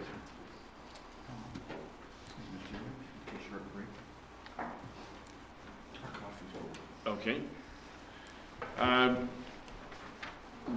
We'll take a short break from now until 10:40 and resume the meeting at that time. Thank you.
meeting back under order. So we made a small change in the agenda for the next part of the meeting. The next application we will be reviewing is A19-14 for 20 Island 2190 of Georgian Bay. To the planner, please. Right, so our next application is for Brian and Diane Neely, and the subject lands is located within Cognasheen, the coastal waterfront community, and it is zoned Cognasheen Residential Island. So the request is to permit the construction of an addition to an existing dwelling with a front yard setback and a setback from the high water mark, which on Georgian Bay is the 177.4 contour of 8.8 meters at the closest point, where 20 meters is required, and currently 10.2 meters exists. Just to give you an idea of where the subject lands is, it is located west of Georgian Bay Island National Park, which is this here. It's identified on the screen in black, and it is just south of Freddy Channel, just to put it in perspective for everyone. There is fish habitat within the bays, located within here and on this side, and a positive fish habitat impact assessment has been submitted with the application. Just an aerial view of the subject land, so you can see the existing development is located towards that point with the existing docks on either side.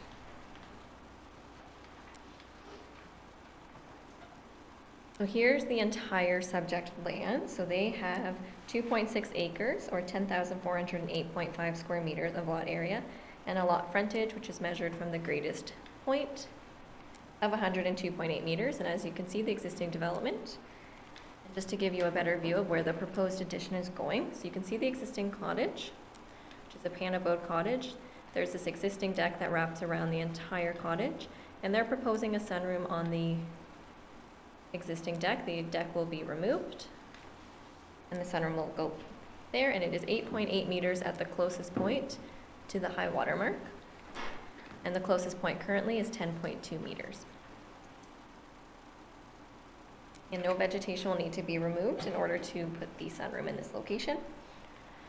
Just to give you a rough elevation, so they will be tying into the existing roof line about halfway through the existing roof line, so it won't be getting any higher. And then they'll be pulling that wall out. Gives them ample room to walk around. So this is a view to the west side of the existing cottage. The existing cottage is here. And a view to the north side of the existing cottage. So this is that point of the property. And the east side of the cottage. So the proposed sunroom will go back behind those trees.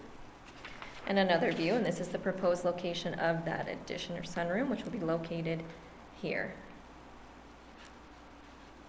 And another view, so you can see that existing deck that's located here, and the sunroom will be constructed on it.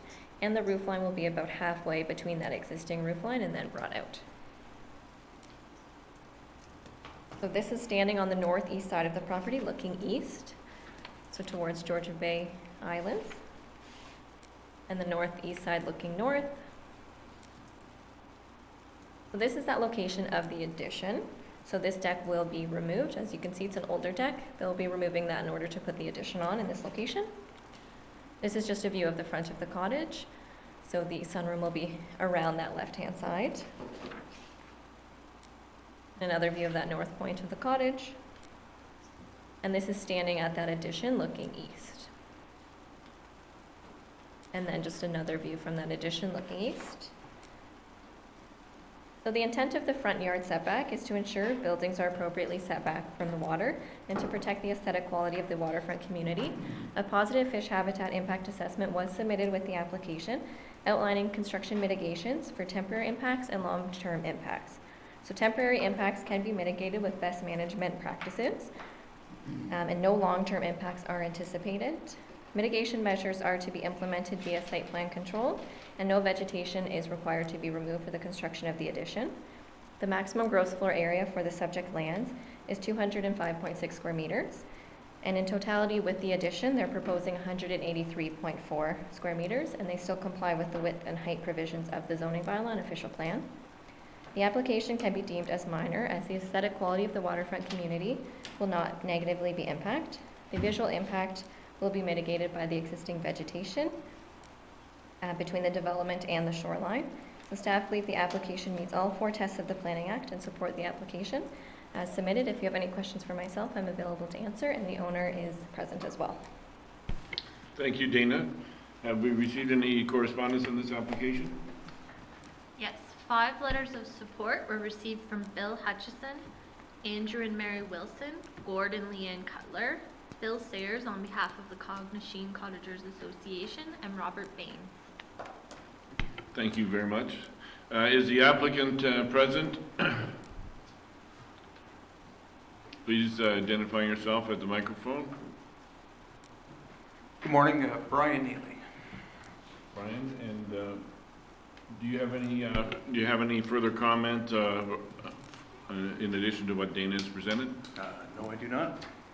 Okay.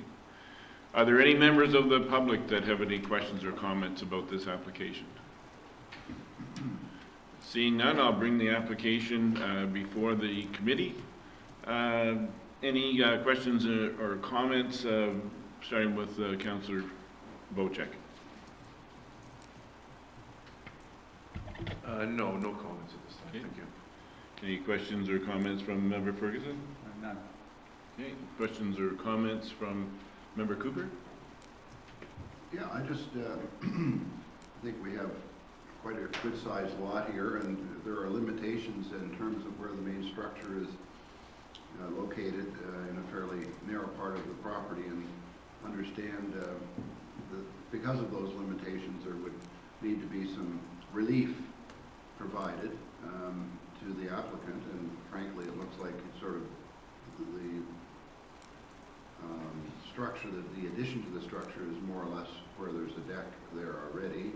And I think I heard that there was really no vegetation being removed per se. So, if it's a sunroom, I suspect it's also screened in. And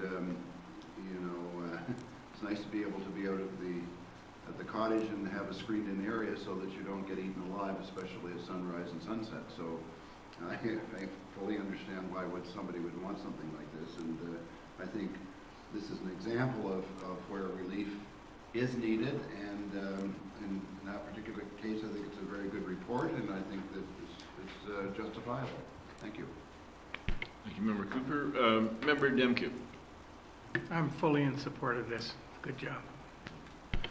Member Matthews.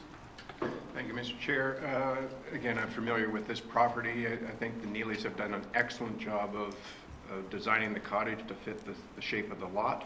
It's well treed. To Councillor Bocek's position, this would be a challenging place to boat, Brian, if you wanted to go boating. So there's not a lot of boat traffic is the point I'm trying to make, and I would fully support it. I think it's hardly going to be even noticeable from the waters. Thank you, Member Matthews. If there are no more questions or comments, I will read the motion. Be it resolved that the Township of Georgian Bay Committee of Adjustment approves minor variance application A19-14 to zoning bylaw number 2014-75 for 20 Island 2190 Georgian Bay to permit a reduced front yard setback and setback from the high water mark where 20 meters is required to 8.8 meters at the closest point to facilitate the construction of a sunroom pursuant to the Cognasheen Shoreline Residential Island SR17 zone, subject to the following. A, that approval of this variance is granted and fixed to the subject site plan extent, location, scale, and use contemplated in the application.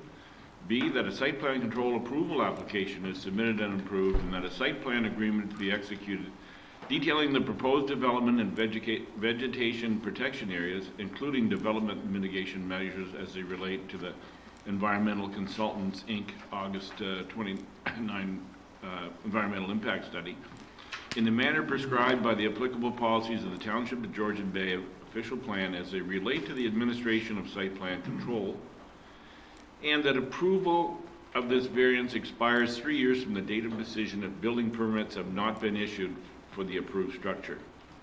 All those in favor? The motion is carried. Thank you.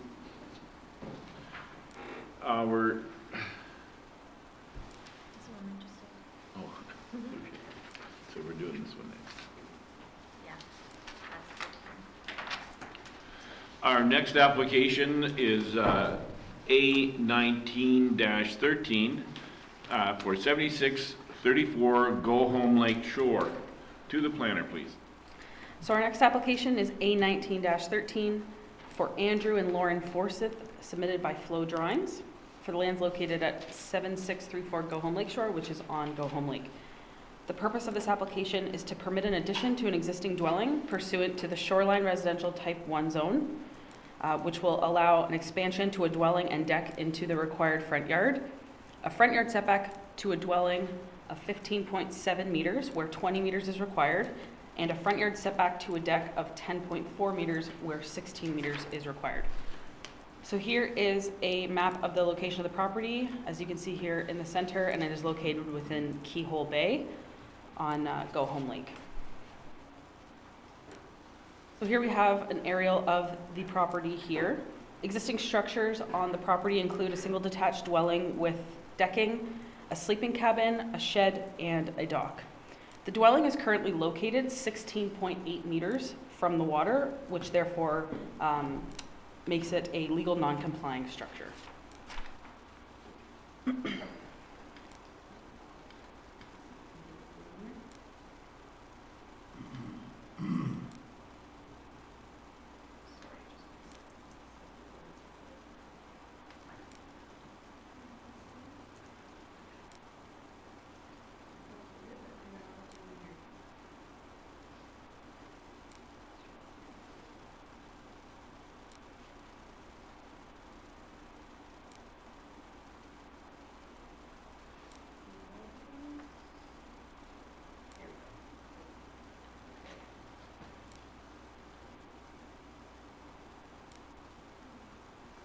Here we go. Continuing on. Oh. There we are. Thank you for your patience. Here is the proposed site plan of the subject lands. Again, this is a zoomed in area of the survey. The lands do extend further beyond to the rear. So here you can see the existing structure. The area outlined in red is the proposed expansion area. So again, some numbers to consider. The existing gross floor area of the existing cottage is 1,130 square feet. The proposed addition is 45 square feet. So the total gross floor area of the proposed cottage would be 1,587 square feet. And it is also important to note that the proposed expansion, other than going slightly closer towards the front yard, does not exceed any of the other legal non-complying requirements in the zoning bylaw. So for instance, it's well within the maximum gross floor area expansion, the dwelling height is not going to change, and the dwelling width is within the maximums that are outlined in the zoning bylaw. So here's some photos of the site. This is looking from the dock up towards the existing cottage. And as you can see, some of the existing vegetation that exists in the front yard. So here we have the existing deck and dwelling.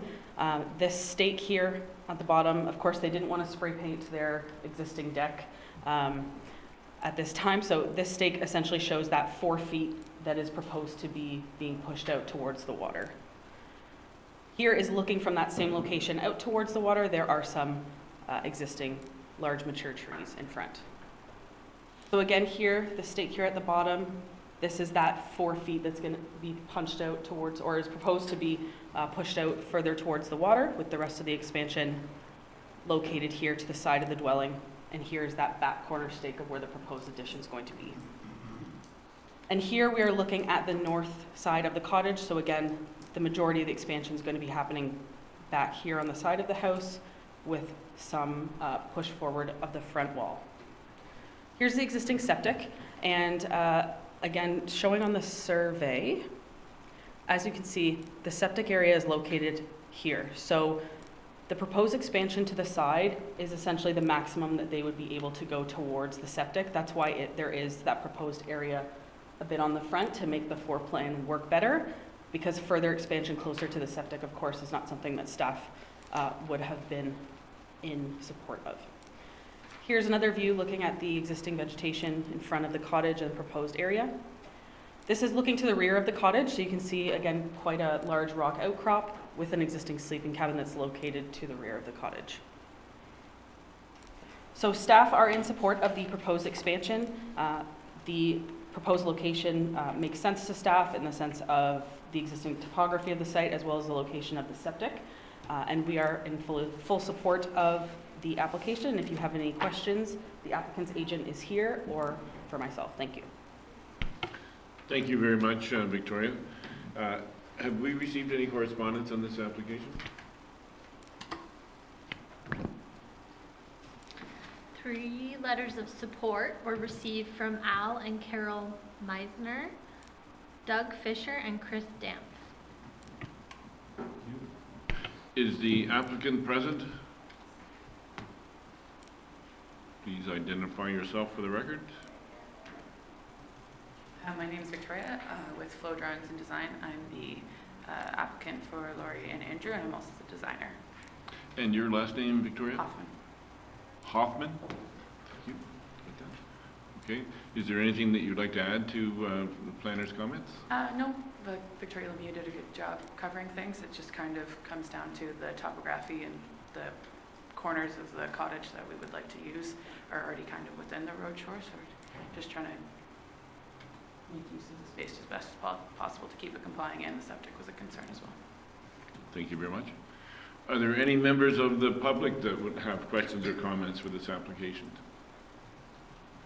Okay, seeing none, I will bring the application before the committee for questions or comments.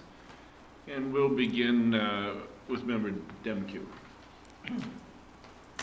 I could not get out to this area, but in reading it, it looks like it's okay from my standpoint. It seems to comply, so I'm okay. Thank you. Member Matthews? Thank you, Mr. Chair. Victoria, just for a point of clarity, in the report under the planning analysis, it says the proposed addition is 42.5 square meters, brackets 45 feet. Oh, yes, sorry. Is that supposed to be more like maybe 450 Yes, square I apologize. feet? Yes, I forgot a 0. Okay. Thank you for that. Thank you for the clarity. Yes, thank you. I was trying to add it up and Yes. it just didn't work, right? Thank you. Other than that, I have no concerns. Thank you. Member Cooper? Just a clarification, there's 2 different sort of site plans, or 3 of them, that one and another one, but I'm looking at a survey here and it's showing, I have to sort of blow it up, but a future proposed boathouse. Is that part of, is this part of the application, and why is this included? I'm just trying to understand. So through you, Mr. Chair, it's my understanding that when the survey was originally completed by the applicants, before the addition was pinned on, a few years ago, that was potentially a development plan of the owners, but it is not part of this application, and to my understanding, that's not something that they're looking at doing anymore. The applicant's agent could further confirm if that's true or not. Yeah, Victoria is correct. It was kind of when the survey was first done, that was kind of, boathouse was an idea. Since then, the family's grown and they've redirected their focus kind of at expanding the cottage versus outside space. Thank you for the clarification. Thank you. Member Ferguson? No additional comments, Mr. Chair. Thank you. Member Bocek? Mr. Chair, I have no concerns with this application. Okay. If we have addressed all the questions and concerns regarding this application, I will read the motion. Be it resolved that the Township of Georgian Bay Committee of Adjustment approves minor variance application A19-13 to zoning bylaw number 2014-75 for 7634 Go Home Lake Shore to permit an addition to an existing dwelling, permit an expansion to a dwelling and deck into the required front yard. A front yard setback to the dwelling of 15.7 meters where 20 meters is required. A front yard setback to a deck of 10.4 meters where 16 meters is required, pursuant to the Shoreline Residential Type 1 SR1 zone, subject to the following. A, that approval of this variance is granted and fixed to the subject site plan extent, location, scale, and use contemplated in the application. B, that photographs of the existing shoreline area and vegetation be submitted to the township. C, that a site plan control approval application be submitted and approved, and that a site plan agreement be executed detailing the proposed development, existing vegetation protection areas, and additional planting in the front yard in the manner prescribed by the applicable policies of the Township of Georgian Bay official plan as they relate to the administration of site plan control. That approval of this variance expires 3 years from the date of decision if building permits have not been issued for the approved structure. All those in favor? The motion is carried.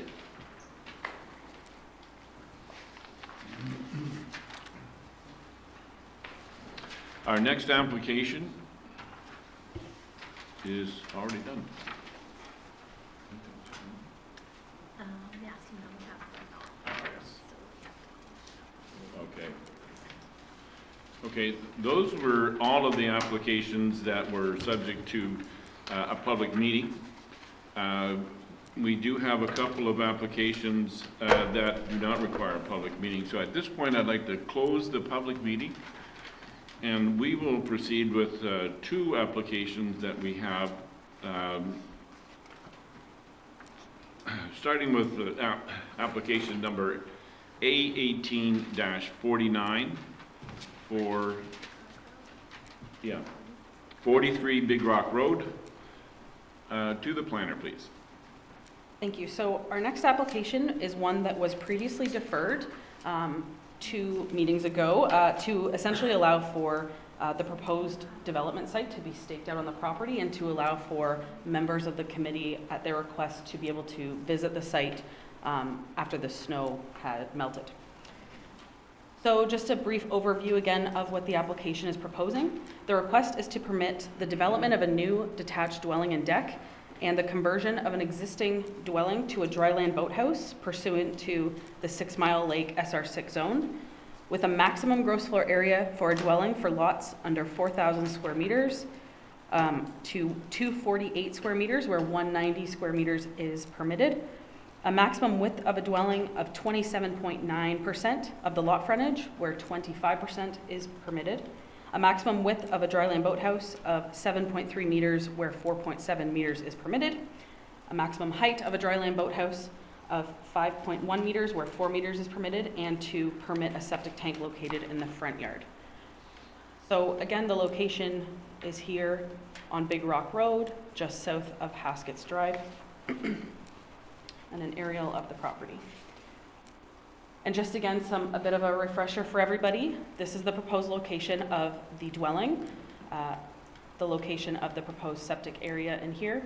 This is the existing cabin that is being proposed to be converted to a dryland boathouse, and it is currently up on piers, and that is where that height request is coming in, as it is the preference of the applicant, as well as its staff's opinion that it would be best to keep it as is on the piers versus dropping it down. It may alter the structural integrity of the structure. So here, again, we have the proposed dwelling elevations. One of the big conversation pieces last time we looked at this application was the additional gross floor area that was proposed in the lower portion of the dwelling. So with consultation of staff, we had the applicant's architect draw the same dwelling without that additional gross floor area. So again, the gross floor area meeting the bylaw and what it would look like, essentially it being on piers, because of that very steep rock face that I'm sure all of you have witnessed in person. This is how the building would have to be built up on piers. And again, now we're looking at pictures of the site post-snow, so we're able to get a better idea. So here we're going towards the water down the driveway. There is that existing very small cabin that is proposed to be proposed to be a dryland boathouse. Here we're looking up from the driveway up towards the proposed building site. And here we have the location of the proposed dwelling staked out by the owner. And as you can see here, the very mature vegetation that does exist. And again, another photo looking directly out to the water. So going back to the elevations that were provided, It is staff's opinion, as it was when the application was previously brought to the committee, that the additional proposed square footage in the lower area of the dwelling will not be visible from the water in any way. The fact that the development of the site is under the total lot coverage and that the proposed dwelling also still meets the height requirement of a dwelling, staff is of the opinion that it is not considered overdevelopment of the site. They are essentially taking advantage of the fact that there is a sloped area, and it is staff's opinion that it makes more sense to permit additional gross floor area under the main floor of the dwelling. If you have any questions for myself, please feel free. The applicant and their agent are here, though this is not subject to a public meeting, but again, if committee so chooses. Thanks. Thank you very much, Victoria. I'm sure we will have some questions of the applicant and his representative. If you want to take the time to come up and sit at the microphone, then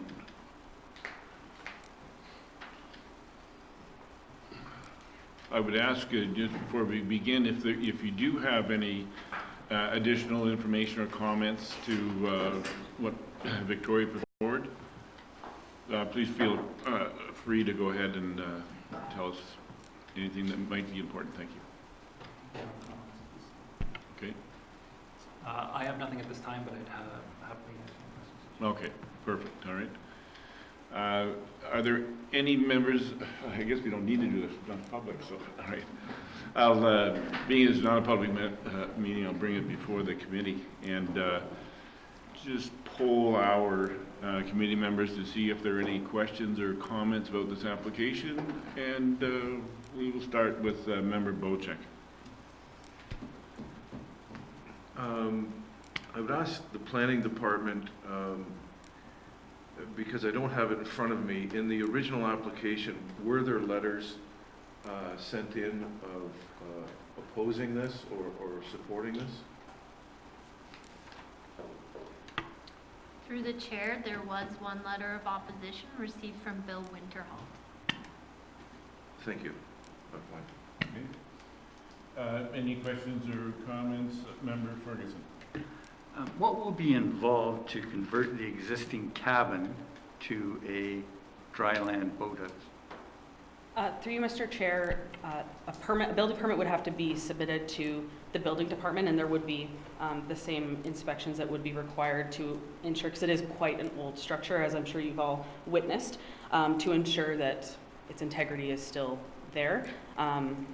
As you can see, it is quite high up on stilts, or on piers here. I'm not aware of the I'm not an engineer.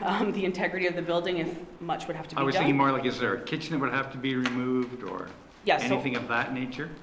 Yes, through you, Mr. Chair, exactly. There would only ever be allowed any human habitation within the proposed dwelling. So it would only be allowed for storage. So any human habitation would not be permitted. And one final question, Victoria. Yes.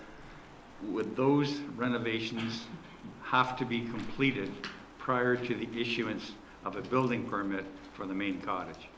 Through you, Mr. Chair, yes, before occupancy would ever be given to the main dwelling, it would have to be illustrated to both the planning department and the building department that all of those features of that structure have been removed and it would be used for storage only. Thank you very much. Okay, thank you. Thank you, Member Ferguson. Member Matthews. Thank you, Mr. Chair. I did get out to see this site, first of all, I'd like to thank the applicant for the deferral, the committee for the deferral.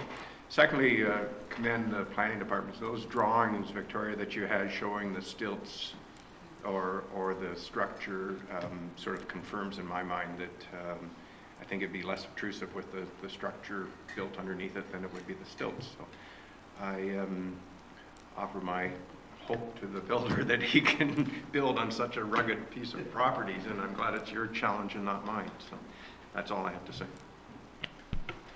Member Demkiw. Thank you. It is an interesting piece of property. Climb up. I'm just wondering, on the hill where the proposed building is going to be, in the septic, I think in front of it, it's all rock there, so I'm not sure how deep it has to be. And again, I'm not too familiar with these processes yet.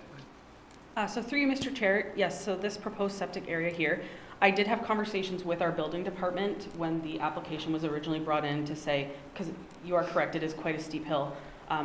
Do they believe that this would be possible? Of course, without them having a full septic building permit application in front of them, they're not able to give full confirmation. However, they indicated they had no issues and they believe that the applicant would have no problem installing the proper septic in that area.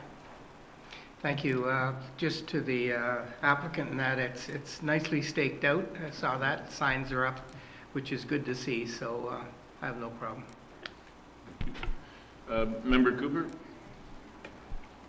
Before I get into my questions, I just want clarification, I think from our planning consultant, Jamie. We deferred this matter, and now it says application is not subject to a public meeting. Since planning is a public process, I'd like to understand how the public can respond when they responded initially and now they can't respond. Can you explain to me how we could facilitate public input in the future so that the public can respond to the second part of the application? That was my first question.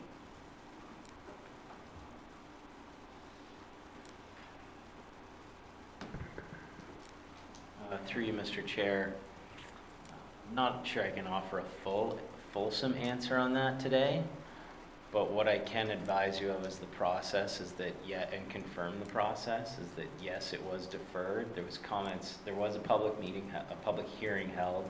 There was comments received at the hearing and in advance of the hearing. The application was deferred on the basis of some additional information being provided and a site visit being conducted. The application hasn't changed related to what the original application was. There's nothing limiting anybody from submitting additional comments following a hearing to the committee or to staff to be considered at this meeting in writing. There just is a limitation on their ability to speak unless the chair so chooses to allow them to speak. So it's not to say that the public process is completed and absolutely done following the first hearing. They can submit written comments right up to today for consideration, but it's at the discretion of the chair. So your second question about what can we do to change the process, I don't have an answer for that today. It's something we can go back and look at as staff, as if there's an opportunity based on the legislative requirements or based on our policies and procedure, and potentially report back to council on that. But that's not something I can address today. Thanks.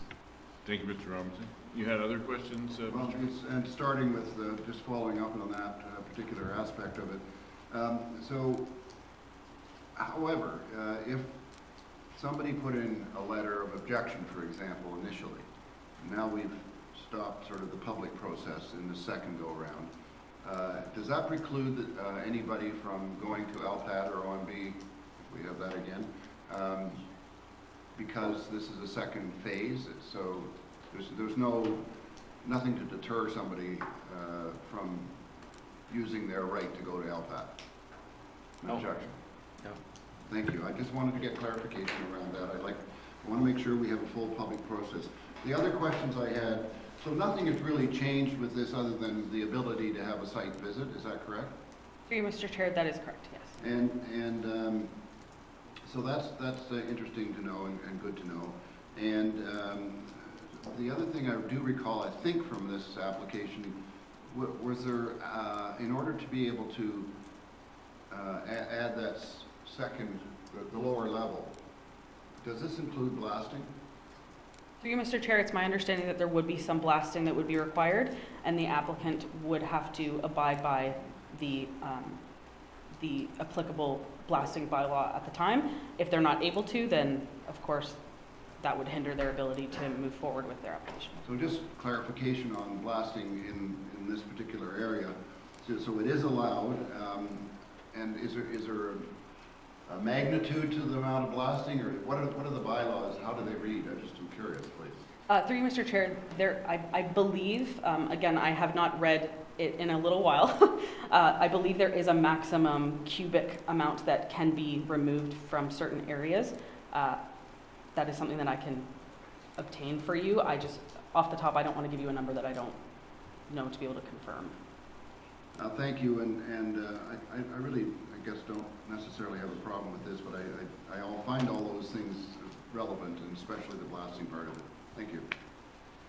Thank you, Member Cooper. I'd just like to add that I appreciate the deferral as well. A number of us, including myself, were able to get out to the site and get a better understanding. You have to understand, when we went out the first time, there was a huge, looked like a huge bank of snow, and actually wasn't all that huge, it was rock under there.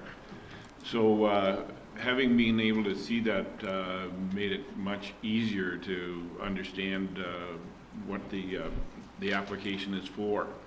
And you know, I think we'll all agree that you've put a lot of planning into this, so obviously you've got a method of moving that rock to accommodate what you're going to try and do, and I think it's good use of that property, and certainly when you're finished, the development will be a long way back from the shoreline, and also buffered by the presence of that existing boathouse that's there. So that was all accomplished because of the fact we were able to get out there and see that. So I don't have any other questions on that. I do see the hand going up from Councillor Bocek. So you had a question or comment? Yes, thank you, Mr. Chair. Question is to the Planning Department, either Victoria or Jamie. Knowing that the previous 2 years we had an interim control bylaw on 6 Mile Lake, would this application made it to the Committee of Adjustments a year ago? Through you, Mr. Chair, yes, the maximum gross floor area for a lot this size, even prior to that interim control bylaw going forward, was that 190 square meter. Correct. For the gross floor area, and this application is beyond that at 248, so regardless, it would have been in front of committee either way. But during the time when the interim control bylaw was in Yeah, place? of course, yes, would not have been. It would not have been. Okay, thank you. Okay. One more comment, Member Matthews. Thank you, Mr. Chair. I'd just would like to go back to Victoria, to an earlier comment when we talked about the dryland boathouse, and it was suggested that it structurally can't be lowered. To me, I would really like to see it lowered from the view from the canoe because of the topography. I mean, at the front, it seems extremely high. I know it's probably very useful for storing canoes and floaties and various things under there, but and I guess we can't add it to the terms of the agreement, but I wondered if they could just look at possibly dropping it for the neighbor's standpoint. Through you, Mr. Chair, that may be a better question directed at the owner or applicant. If that is something that can be done, I think they would be best to answer your concern. I've never looked at it, lowering it. I don't know what's involved in lowering it. It's I've owned the property for 5-6 years, and that's what it's been, so I don't know. I'd have to look into it. I don't have an answer. Just to comment on that, you can see that the support that is under that boathouse was undertaken by somebody who, in my opinion, knew what they were doing. It's very substantial.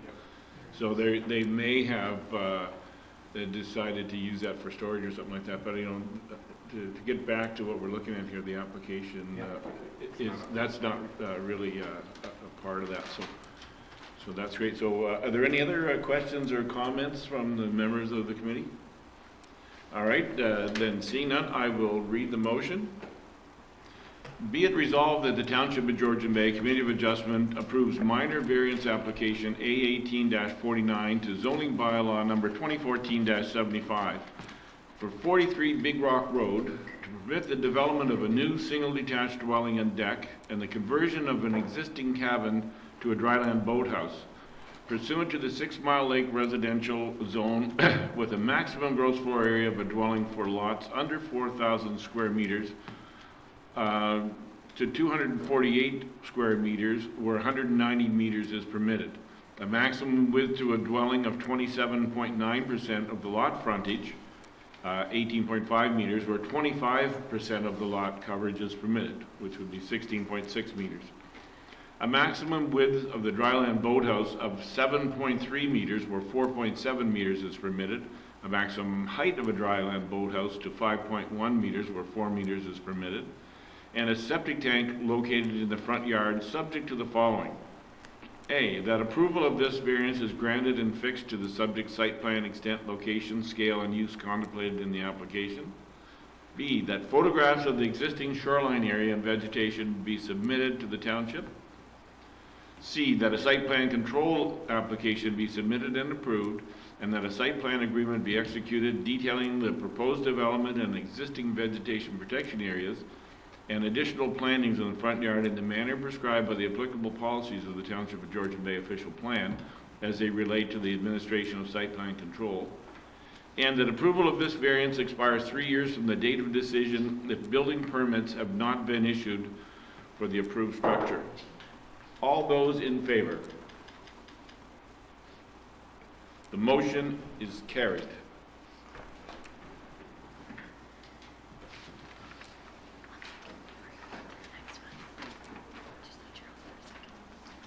Okay, if we could adjourn for just a second. Thank you very much.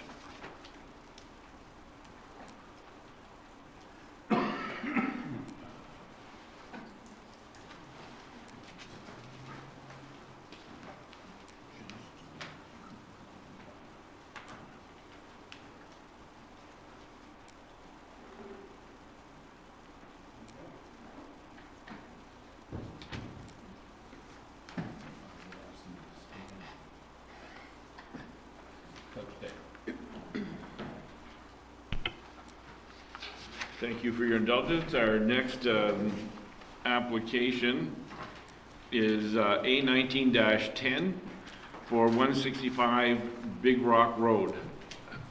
To the planner. So our next application, again, is one that has been in front of the committee previously.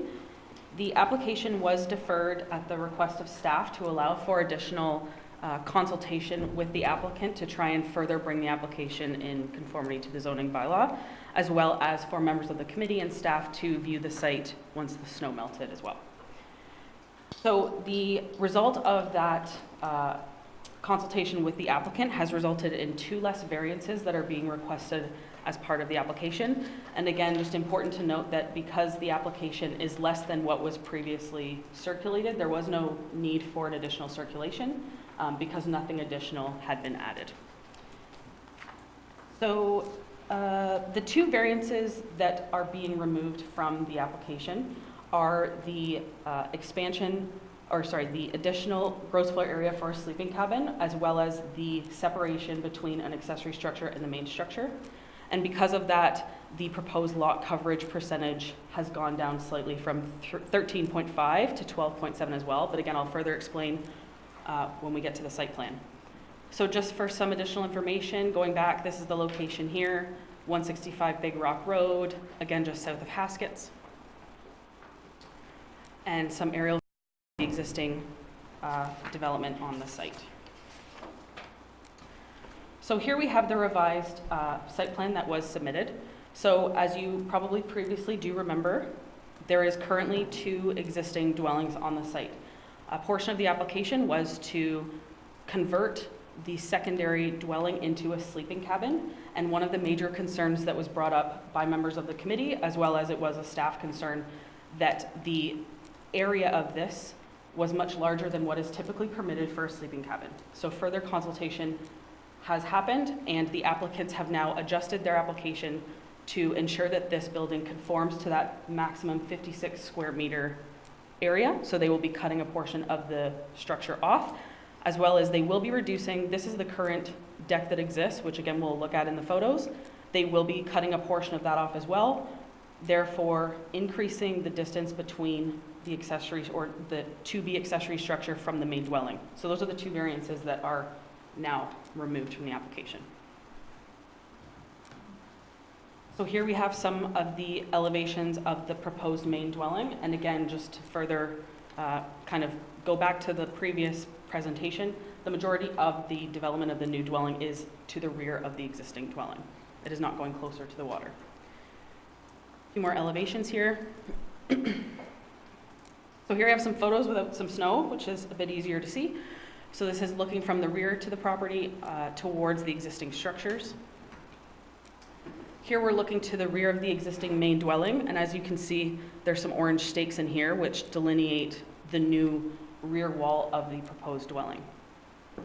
And here, again, the side wall of where the proposed dwelling would be, and the adjacent lands to the north. As you can see, there's quite a vegetative buffer there as well. And it is important to note that they do meet that setback to that side lot line with the proposed development. So here's a photo of that existing secondary dwelling that is to be converted to a sleeping cabin. So this a large portion of this additional area will be removed, as well as a portion of this deck will be removed as well to bring it in compliance to the maximum area for a sleeping cabin. So here's an overview of the built form on the property from the shoreline. So again, as you can see, a majority of this portion will be removed, therefore decreasing the overall impact of width of structures on the site and increasing the separation between the two structures, which of course staff is very much in favor of. So again, this area here will be removed, and the majority of the development of the new cottage will be located in behind the existing structure. So again, this is something that staff has consulted quite a bit with the applicants on, and with the new proposal of bringing this sleeping cabin into conformity, staff is supportive and believes it does meet the 4 tests of the Planning Act. And if you have any questions for myself, the applicant and their agent are here as well. Please. Thank you very much, Victoria. Have we had any correspondence? Any additional correspondence, I should say?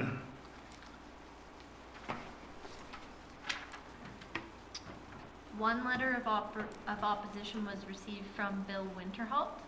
2 letters of support were received from Rob and Sue Kerr and Andrew and Don Stewart. Okay. And is the applicant present? Okay, if you wanted to come up, again, I'm sure there'll be some questions back and forth, and it'll be those 2 microphones down there. If you sit in Jessica's seat, they're... You know, it's a death sentence. Okay, I won't ask you any questions, but if you could identify yourself, please, for the record. We're John and Carol Paul of 165 Big Rock Road. Okay.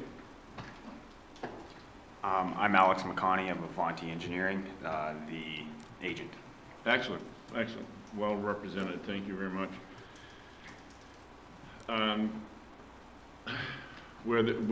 It's not officially a public meeting, but is there anyone in the room that, a member of the public that has any question or comment that they would like to put in at this point?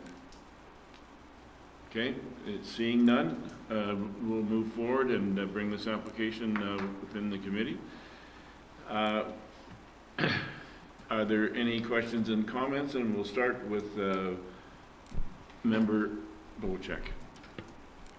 Thank you, Chair Hill.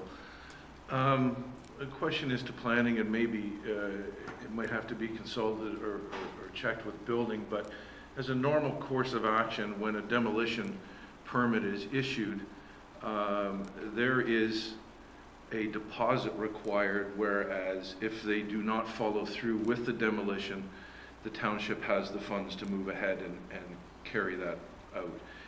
I know this is not the full building coming down, but a portion of this building, but have we checked in, or are we asking for a deposit to ensure that the work is carried out, would be my first question.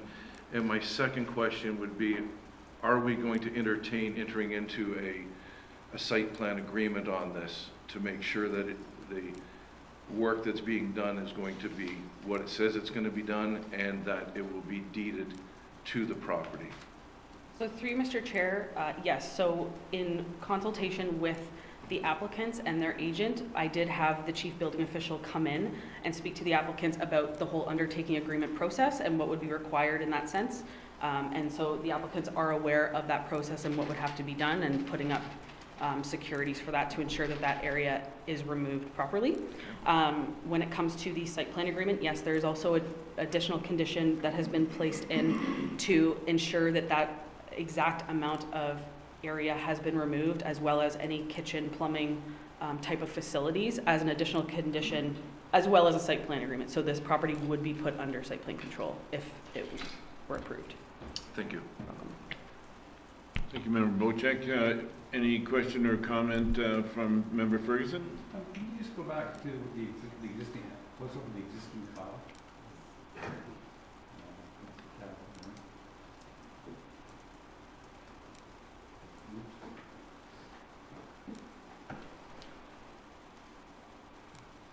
There. So the replacement cottage will be, in effect, all this open space underneath will be eliminated by how it's going to sit. For you, Mr. Chair. I'm just trying to get a good idea of exactly how it's going to look. Yes. The new cottage. Through you, Mr. Chair, yes, I think it's probably better seen. There will still be, again, because of the existing topography of that area, there will still be a portion under, not as much. As you can see, the designer may be able to further give some insight into the actual design and what it would look like. The other drawing that I did have was a visual elevation of what's proposed, which I can bring back up if you'd like to see it, that was done by the applicant. So this is a view from the front now? Yes. Or from the lake, looking in from the lake? Yes. So, I mean, the other was quite a way up on the hill. Yes, yeah. Can you tell me the difference in height between what exists now and what this will be, the proposed new? The height of the proposed dwelling does conform to that 8 meters maximum. The existing dwelling, the designer may be able to answer for me. It's going to be actually at the same But elevation. before you begin to answer those questions, could you give us your first and last name with spelling, please? We don't seem to have that on the record. Alex, Alex, McConney, Mcconney. Okay, thank you. And the question again for the developer was? Which was just the... Compare the height of the height of new versus the existing old. and what will exist when the new structure is complete.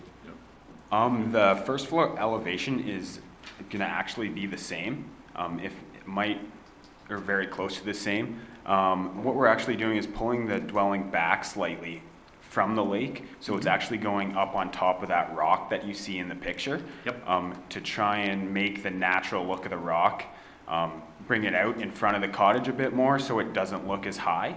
But the deck and the main floor elevation will be staying relatively the exact same as what is there now. Right. But will be, the front yard setback to the dwelling will be...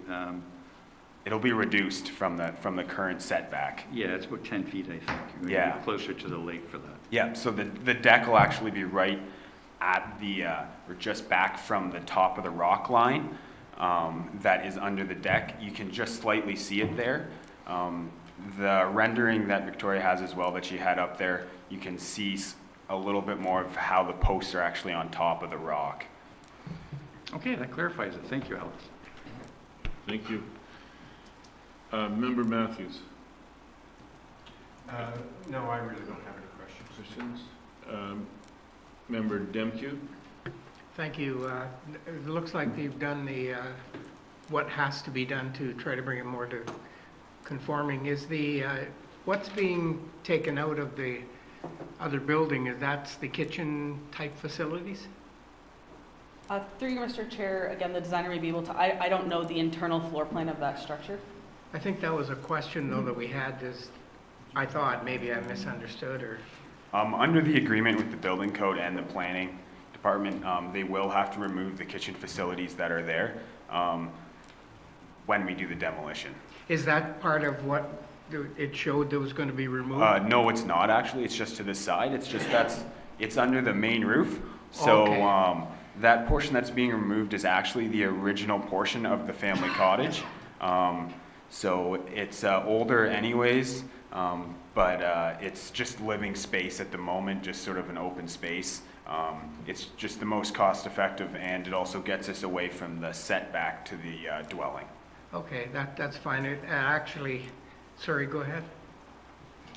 I was going to say that right now this is a 3-bedroom cottage with a kitchen, which is behind that screen door you can see by the Right. box, Okay. and a living room, which is the closest part of the structure. So we're going to remove the living room, and the kitchen will become a sitting area for the 3 bedrooms. Yeah, I do remember there was some question about whether that building could have, so that's good to conform in there.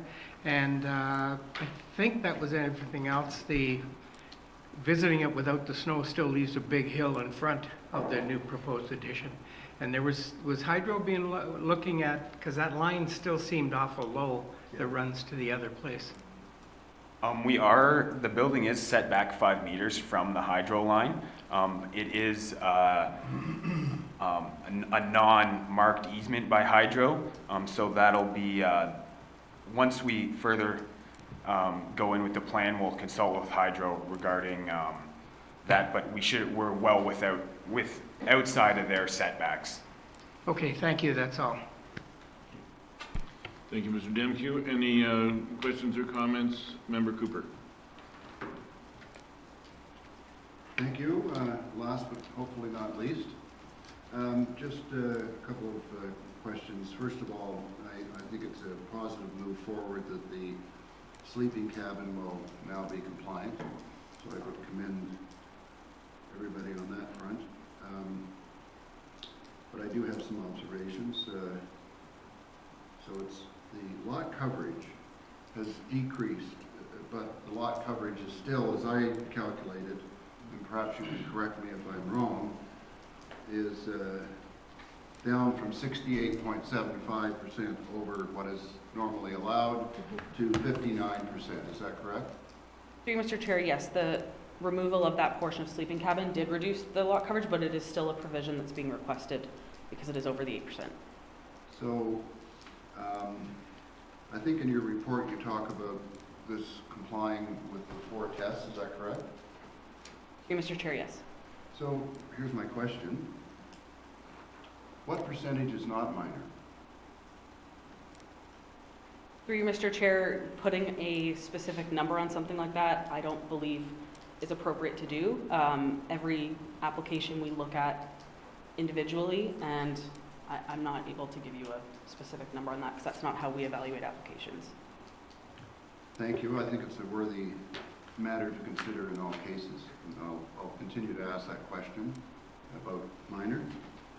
But I see the GFA is 36.3% greater than allowed. The building width is 40% versus 25%, is that correct?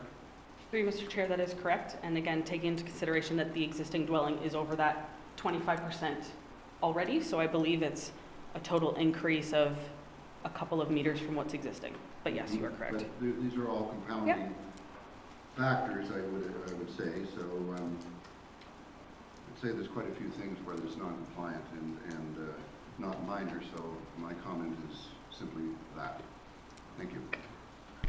Thank you, Member Cooper. Just, I know we've covered this a number of times, but just for clarification again, does the the reduction in size of the sleeping cabin bring it into that 56 square meters that we were talking about? Mr. Chair, that is correct. So the proposed sleeping cabin would be in compliance with the sleeping cabin provisions for size and setback as per the zoning bylaw. So that's not included in the application anymore. Yeah, and if I could ask Alex, Mr. McConney, so you're taking that one side off of the bunkie, and if what we're seeing here is just sort of you've got a cover over the door and a bit of a deck, is that what you end up with? Yes, exactly. So we're removing a part that's there, and just to make it functional, there'll be a little bit of an addition that is bigger than that is sort of off from the line of existing there, just to make it functional to come in without going straight into an existing bedroom is really the purpose of that. And then there will be a deck, and all the deck that's there is below the 1.2 meters of height, so that it's not included in floor area. So are you having to relocate walls with inside that, what was the previously bunky? We're hoping not to, just because it is an additional cost that we weren't originally looking at, since we are demolishing it. So the goal of the client is to keep the existing inside the part of the sleeping cabin that we're keeping, other than the kitchen that is being removed, just to keep it as is. It's just that little bump you see there is strictly just to have the access so it's not coming into a bedroom. It comes into that sitting area and make it so you don't walk right into to a couch there. Yeah, I guess from the committee standpoint, we're more concerned about the footprint than we are of the interior.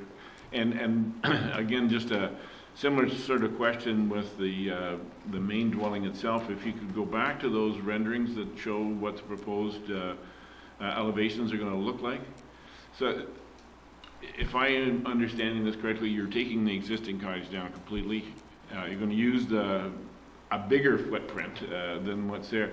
If you're looking at the front of that, which is the top drawing, let's say the side that's closest to the water,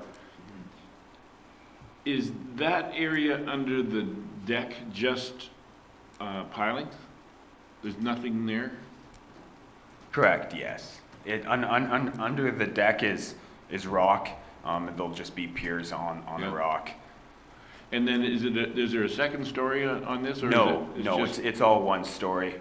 It's just, since we have a monosloped roof, the roof looks like it's quite high. It is actually right at the 8-meter mark, so actually the top of our roof is within the height restriction as well, even though you do measure it from the average roof height. So the back end of that, of the structure will pretty much be on the existing stone that's there, the rock, I should say, that's there? So that's not going to be sitting on pilings, I guess, is it? No, the actual building won't be on pilings. It's going to be on a regular foundation. So we will do some blasting just to make a foundation for the entire house to sit on. Okay, that's great. Certainly answers my question. Any other? Oh, a couple. Member Cooper. Thank you, Chair Hill, and you raise a good point. I just want to clarify something here. This structure is compliant from a height perspective. I'd just like to know what the height is from the fascia on the front of this building down to where one would measure the height. I don't want to hear about the side of the building. I want to hear from the front of the building, what is the height? The elevation pole, if you look right on that front view to the very top, that's 8 meters. 8 meters from the fascia to the ground? Correct, yeah. Which is the height restriction. Okay, so I thought you were talking about measuring from the side. Is this a shed roof or? Yeah, it's a monosloped roof, yes. So we're not measuring it halfway down the side? The zoning bylaw is that you measure halfway down. I just commented that from the peak, we are still below or at the maximum height allowed at the top of the building. So what you're saying is, I think, is that you could actually have gone higher here. Correct, yes. I just wanted to clarify that. So we are measuring from the fascia. I'm glad that we're not going down halfway the side of the building, because visually you're seeing 8 meters right now. So if you were allowed to go even higher by measuring down the side, we'd really have a tall building. Thank you. Also, just on the width comment, since the cottage is not square to the actual front of the frontage of the property, that's one reason why our width is so much wider. It goes straight through on an angle in the cottage, if you can see there. Measured like this. So it's really not the front of the cottage, just because of the way the water is on the property.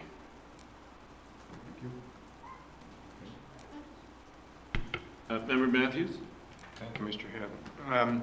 The other, I guess, concern about the square footage is there is a garage, Victoria, that's at the back there that we haven't even talked about, which would be adding to the gross floor area or the lot coverage. Is that correct? Through you, Mr. Chair, yes. So there is included in this application a proposed garage located back here. It does meet all the setbacks for an accessory structure. It is the proposed garage that is pushing that lot coverage up. So Right. if there were no garage, lot coverage would not be included in the application. However, again, this is, the applicants are intending to make this their full-time residence, and they are hoping to include the approval for a garage, and planning staff feel that it is not going to be visible from the water, and it meets the overall intent of the official plan. So without the garage, they'd be okay for lot coverage. With the garage, which is understandable, if you're going to spend the winter there, that you would want some sort of garage. And it's nicely tucked in amongst the trees and away from the road, correct? Through Mr. Thank Chair, you. yes. Thank Yep. you. Okay, just a final question of, what is the, when you're finished with the main dwelling itself, what is the square footage of that building?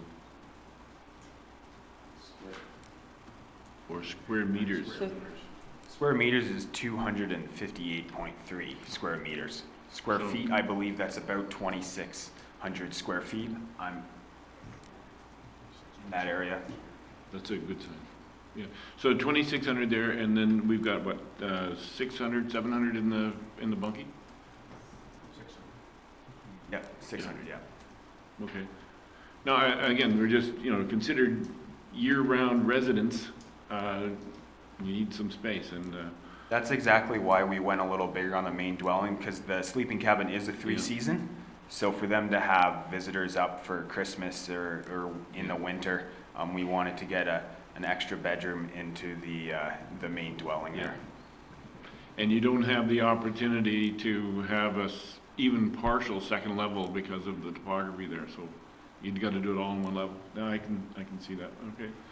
We also looked at one level because we're making it barrier-free, so the house will accommodate a wheelchair. Since they are going to retire up here, they want to be prepared. So we did all on one level with 36-inch doors, so that a wheelchair is accessible throughout the entire house. Excellent, thank you, and I appreciate all your comments. That certainly answered a lot of questions for us. Speaking of questions, do you have any other questions or comments of the committee? Seems like we've had our questions answered, so with that in mind, I will read the motion. Be it resolved that the Township of Georgian Bay Committee of Adjustment approves minor variance application A19-10 to zoning bylaw number 2014-75 for 165 Big Rock Road to permit the development of a new single detached dwelling and garage pursuant to the 6 Mile Lake residential zone with a maximum gross floor area of 259 square meters, where a maximum of 190 square meters is permitted. A minimum front yard setback to a dwelling of 17 meters, where a minimum of 20 meters is required. A minimum front yard setback to a deck of 15 meters, where a maximum of 16 meters is required. A maximum dwelling width of 35%, 20.9 meters of lot frontage, where a maximum dwelling width of 25%, which is 14.9 meters of lot frontage is permitted. And a maximum lot coverage of 12.7%, where a maximum of 8% is permitted, subject to the following. A, that approval of this variance is granted and fixed to the subject site plan extent, location, scale, and use contemplated in the application. B, that photographs of the existing shoreline area and vegetation be submitted to the township. C, that a site plan control approval application be submitted and approved, and that a site plan agreement be executed, detailing the proposed development, existing vegetation protection areas, and additional plantings in the front yard in the manner prescribed by the applicable policies of the Township of Georgian Bay official plan as they relate to the administration of site plan control. D, that the applicant remove 16.5 square meters of area, the kitchen, any cooking facilities and associated wiring and plumbing from the second dwelling, and confirm the removal with a site visit from Township of Georgian Bay planning staff prior to the issuance of a building permit for the proposed dwelling. And E, that approval of this variance expires 3 years from the date of decision if building permits have not been issued for the approved structure.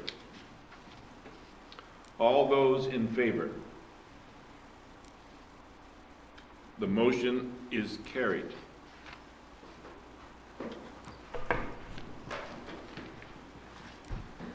So that concludes the applications for today. Okay.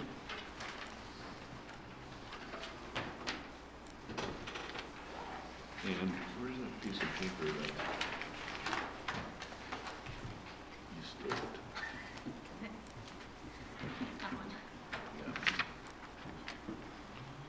Yeah. Okay. So the only thing we have left is accepting minutes? Okay. All right. Next order of business is the accepting of the minutes of our previous meeting of April 12th, 2019. We have a mover, Bill Demke, seconded by Dave Matthews. All those in favor? Motion is carried. And what's the other one? Okay. Motion from Dave Matthews and Bill Demke to adjourn the meeting as of May the 17th at 11:51 a.m. Until June 12th at 0900 or at the call of the chair. All those in favor? The motion is carried.